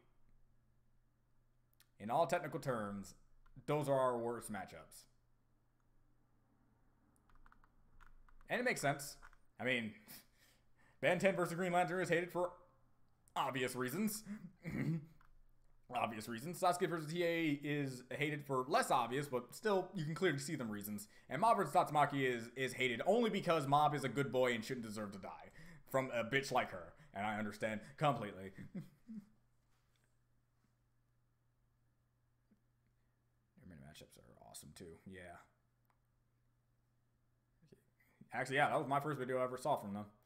So what are you looking forward to in 2020? Any movie or video game like the Remind DLC? Yeah, as soon as I get enough money to be comfortable with spending it, I'm definitely getting the Remind DLC. And Cyberpunk 2077, that's definitely going to be on my list. I already got Dragon Ball Z Kakarot. I've already played the shit out of it to the point where I 100% of the game. So that's already off the list. And I like how I got the game and finished it the same month it came out. That's always my favorite thing to do. And that's about it, really. There's no other game that, off the top of my head, that I think that's coming out this year that I would want to get. Unless I really think about it. Urza versus Zoro, accurate or meh? I believe that the current outcome is accurate, but not just because I believe Zoro was stronger than Urza at the time. I have to say, Death Battle at the time underestimated Zoro and still had him win. So actually giving him his full strength would actually make things even harder. Because here's the thing, people say that Urza is comparable to Natsu and Gray, who are apparently so strong that they can survive an attack that was supposed to destroy them and obliterate them on a conceptual level. Which, how do you scale that, first of all? And doesn't that mean that the attack that says they're going to be obliterated and they didn't get obliterated means it just doesn't obliterate people? Because that's stupid. Along with a whole bunch of different other shit about the people they fight and fucking doorway to heaven and he has to walk through and create his own universe. But that's not actually how that works. First of all, when you walk through the door, shit it occurs to make it so that the universe will be created on that. And not to mention, defeating him means nothing but clearly showing that the door is necessary to create the universe. So it's not actually counted. Anyway, I hate Fairy Tail. First of all, let's just throw it out there. But yeah, Urza versus Zoro. Zoro can cut through a mountain range, alright? He can cut through a mountain range if you felt like, because he's comparable to Law, and Law just fucking obliterated a mountain range. And plus, he's gonna have a fucking fight with, I know for a fact, and this is later, this is gonna be later, he's gonna fight, damn it, the guy in Wano. He's gonna fight the guy in Wano with the sword. I completely forgot his name, I'm sorry. No, he's gonna fight King. Yeah, he's gonna fight King, and he's gonna just fucking showcase Urza has no chance of winning. So I find the fight accurate, but I feel like it was too soon. And I do believe they kind of underscaled Urza and her abilities a little bit too much. And that's all I gotta really say. But still, fuck Fairy Tail. I fucking hate that series. It makes me so mad. So mad.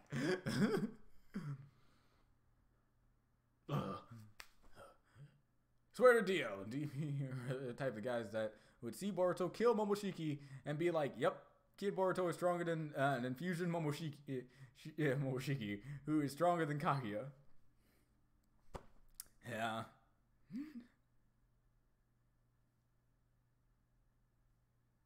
But I actually, X-Cross, I did bring up, like, some things. And no, they don't actually believe stuff like that. I showed them Boruto beating Momoshiki and doing, like, a cloud feat that was comparable to what the cloud feat they did in the Demon Realm for Yu Yu Hakusho as one of my arguments as to how this could be comparable, since that Rasengan did do something incredible like that. But no, they didn't say anything along the lines of Boruto should be stronger than Momoshiki, even after they already know that the only reason why he were able to win is because Naruto gave him a fuck ton of his chakra to do it anyways. So no, since I'm part of Death Battle, I can actually defend him properly.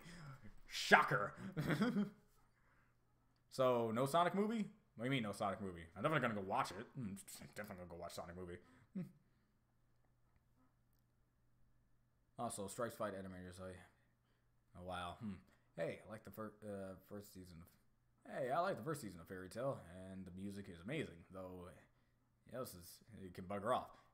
Hey, good beginnings. Good beginnings. Terrible everything else. It's like I was interested in the world. I like these characters. I like their friendship dynamic. I liked all this sort of stuff. Plus the fan service. Since I'm a guy, I can say I kind of liked it too. It's like that sort of stuff. You appeal to me. Then I watched the rest and start reading the manga, and then I just couldn't help but get angry. So it's like, I see. So basically, I'm going to use my favorite line that I got from a video. I forgot the name of it, but I'm going to say it here. Why is every character from episode first is the exact same character in episode last? And that's literally Fairy Tail. Every character in episode first is the exact same character in episode last. It's so like, oh my god. Oh, anyway.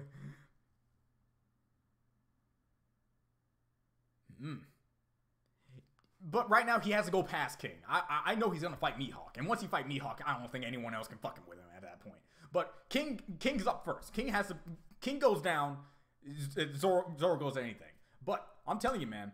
I've been watching King of Lightning stuff, and I agree wholeheartedly. If Zoro cuts Kaido, it's over. It's over. You can't find anyone stronger. It's over. So we'll see what happens. We'll see what fucking happens. But King has to go down first. King goes first, then Mihawk.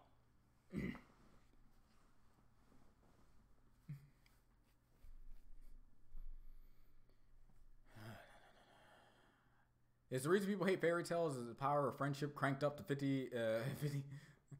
Or is there another reason I'm missing? Okay, let's. I'm gonna tally off all the reasons why I hate fairy tale.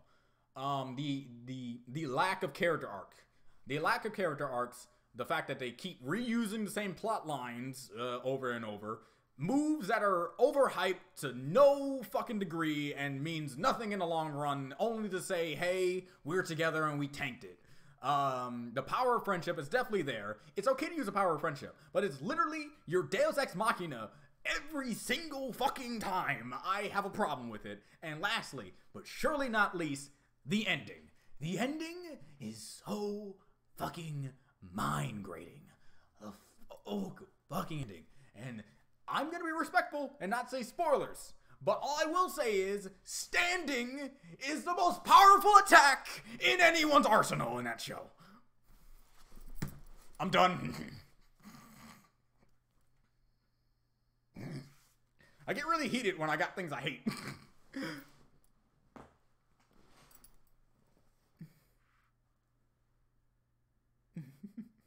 Same author as Fairy Tail. Same character he always uses.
Power of friendship. It's weird. Have you seen the 7 Deadly Sins by chance? Yes, I have seen 7 Deadly Sins, and I'm currently waiting for it to continue being adapted into a manga, into an anime, so I can continue to watch it. Yeah, I'm fine.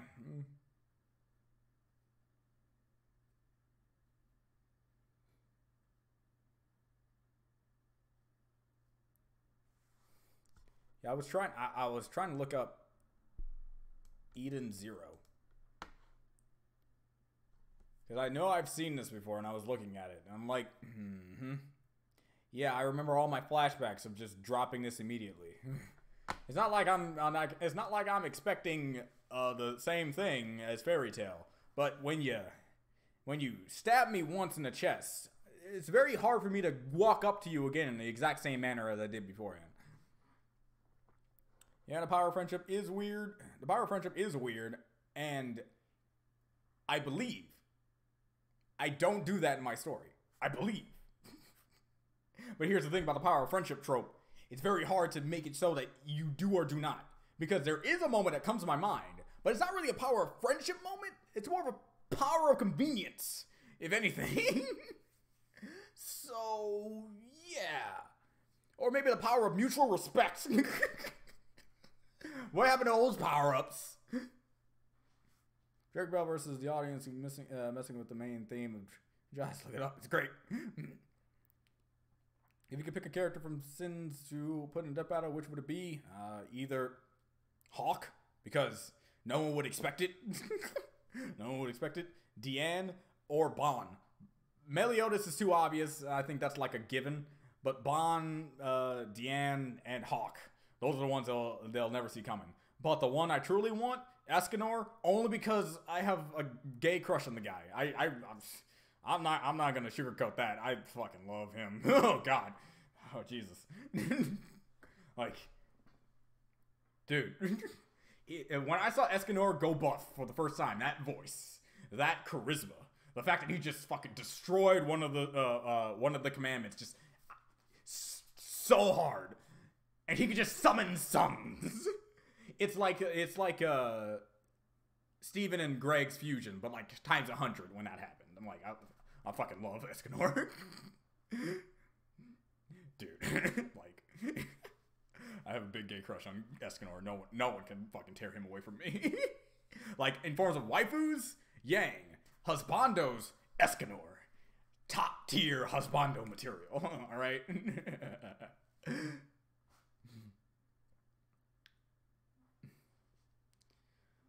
Alright, like, I'd rather a character lose both of his legs due to being crushed by T-Rex than to just have a power of friendship to save my character. Great Filibuster versus Iceman. Why is it always, hey, they have ice powers, let's put them together. I get it, though. Sorry, I lied. Now I'm done. Check. Alright. You got my hopes up. And now I was like, oh, where'd it go? I'm ready to be amazed as I normally get when you do these. Oh my fucking God. Stop doing that. Stop doing this. Stop being so amazing. Oh my God. Ah, God damn it. Oh, Jesus. Okay. Oh, that is another wallpaper that is just going to be forever cycling on my computer. Thank you very much. Oh, my God. How do you do that? How do you do that? Ah, all right. Jesus. Percy. Our friendship will not let me lose, but I killed you. Friendship! I look. I draw. You do. Oh, jeez. Good job. How to draw fantastic, how to draw characters in your own style properly. First, you draw the first line. Then the rest. You're good.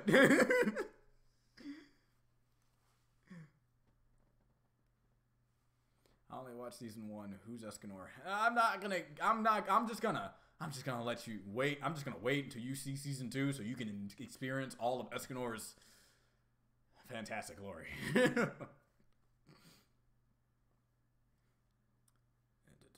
Only most badass character in all of anime.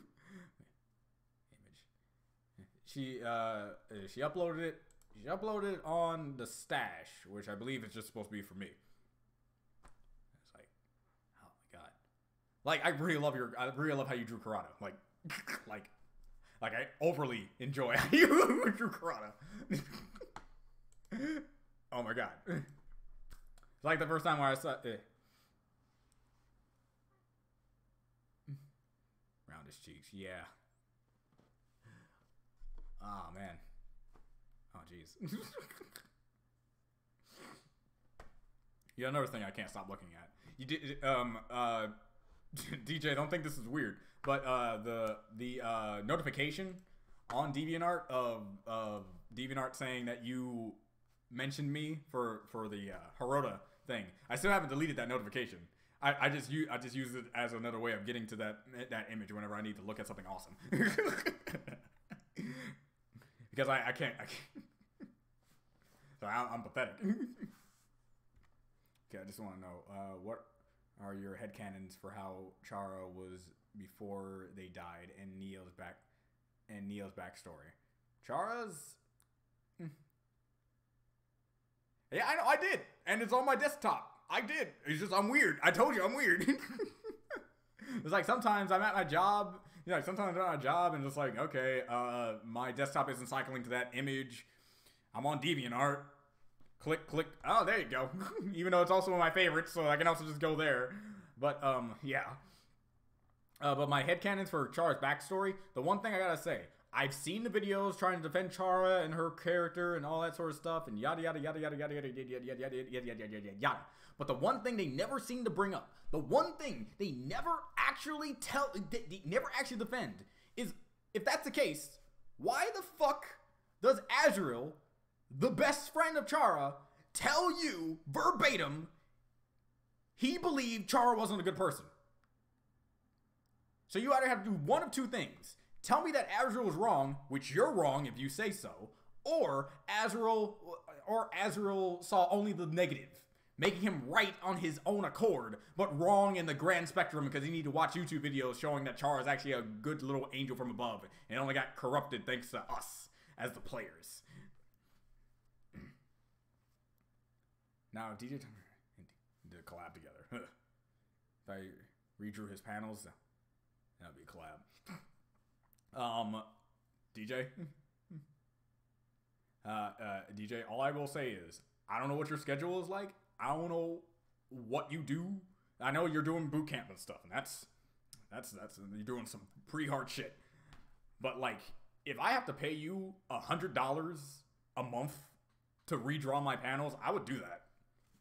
It wouldn't dip that too much in my funds, but I'm also willing to say, hey, name your price, and if it's reasonable, I'll definitely do it. Because I was actually thinking about doing that one day, where I went to like a manga site of people who draw manga, you know, like how One Punch Man's doing with Maruda, who's redrawing all of the One Punch Man webcomics into his own personal style, which is fucking amazing.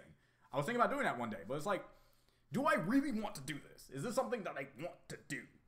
Because, again, there are some things in my story that I myself am a little ashamed of. But I still need to keep it to a certain degree. And it's like, god damn it. And I also don't like bothering people. You know what I mean? I don't like asking other people, even if I'm paying them. I don't like having other people do something that, if I actually fucking give it a shot, I would do. So, depending. But maybe not redraw the story. Maybe just like, I don't know, a character or two every now and then. I'll still pay you a fuck ton of money just to redraw a character in that same style you did Hirota. I would definitely love that. Because I do need, like, a better understanding of what my character look like.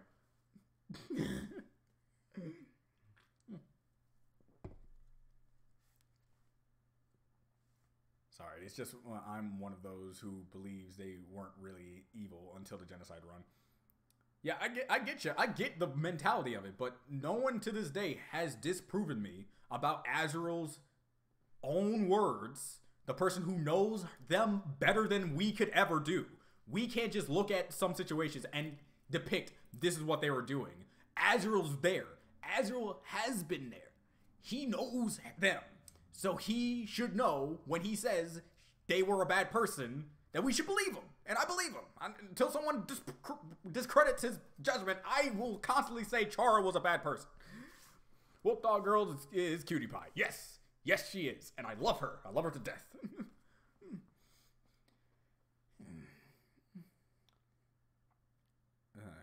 here then. See you guys around. See you later, Captain. I bet you're already gone, but it's always good to say goodbye during stream anyway. Yeah, Karada is my favorite character. Fuck it. Starting next week. I am going to start doing my pages on Photoshop. I'm going to start doing my pages on Photoshop. I can't take this anymore. I need to continue this fucking story because there is something about that story. There is something in Arc 4. There's something in Arc 4 that I need to do. And I can be whole. Once I get to that part in Arc 4, I'll be whole.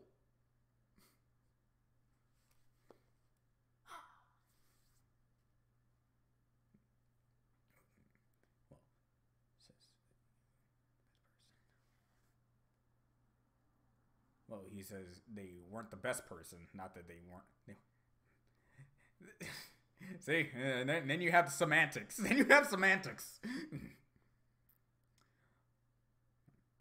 Right. Posted it. Only on Discord. Boy, CPS for comics. Stuff a lot easier for you. I don't know what that is. What is CPS?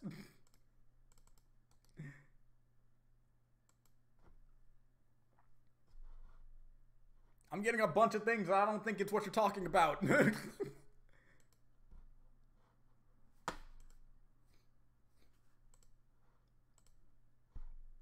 Clip Studio Paint.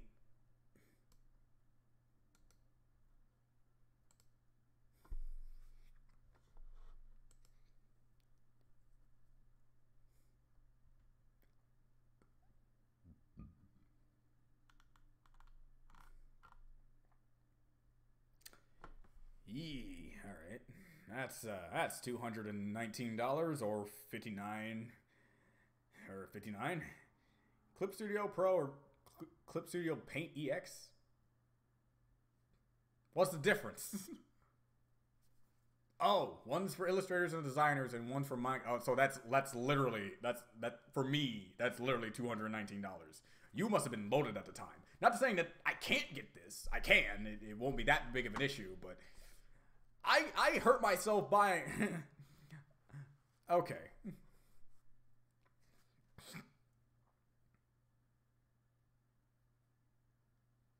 Okay, I'll look up some YouTube videos just to see how it works and see if it's something that I can get used to. But in the meantime, I need to get back into doing the thing. Chara is a great character, but becomes black during genocide. Remember, they came up with a plan that involved very dangerous and murdery ideas. It's like, okay, Azrael, you're going to absorb my soul, we're going to go through the portal, and then we're going to kill a bunch of people, alright?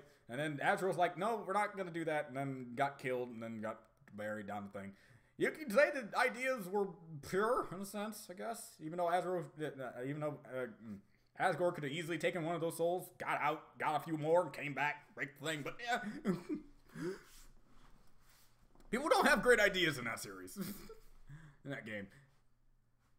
Too. I'm not saying they were pure for evil. Pure evil either. I'll cut the time. He's pro. That EX has animation capabilities. EX has animation capabilities. But you could do quick GIFs on Pro. 24 frames. Okay. One last thing. Can you disprove that point of weren't the best person, given even Monster Kid says Undying is not all as cool as he is. She made a mistake. All right. When taking in the account of the statement of weren't the best person, when I think of a person that isn't the best person, I think in a more on the sense that they are on the more blacker scale of a gray scale and not on the lighter spectrum of a gray scale. Considering that, basically, what Azrael trying to tell us is she's not the best. They're not the best person, and it's thanks to you kind of saying murder is great. Basically, gave them the excuse to say, yeah, I guess it is. So it's really up in the air, I guess. So I guess I could take that. Cause let's say it's like Batman. Take Batman for it. Batman is actually a pretty good damn example. To tell you the truth. Hear me out. Hear me out on this. Hear me out on this. Batman is actually a really good example. Batman is fucking crazy. Bruce knows he's insane.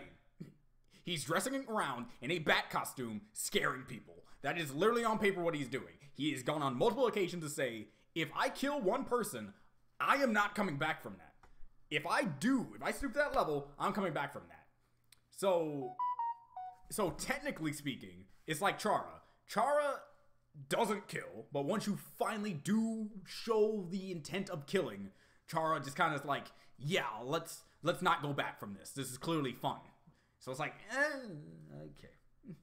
But it is complicated. I am on the disposition that maybe Chara was not as bad as a person that I first initially thought, considering that how I found out Chara was a thing was absolute bullshit from a friend that currently is still my friend, but from a friend who really did his best not to be my friend anymore. But yeah, I get you.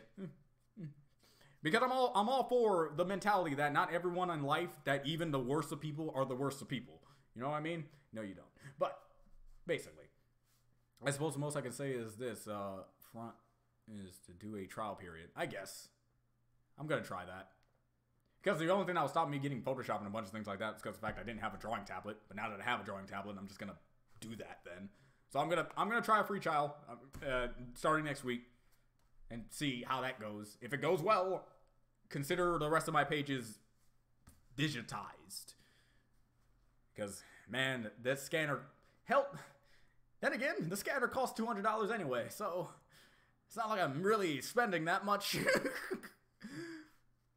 But, alright, I think being Pro and EX during the trial, I believe. Okay.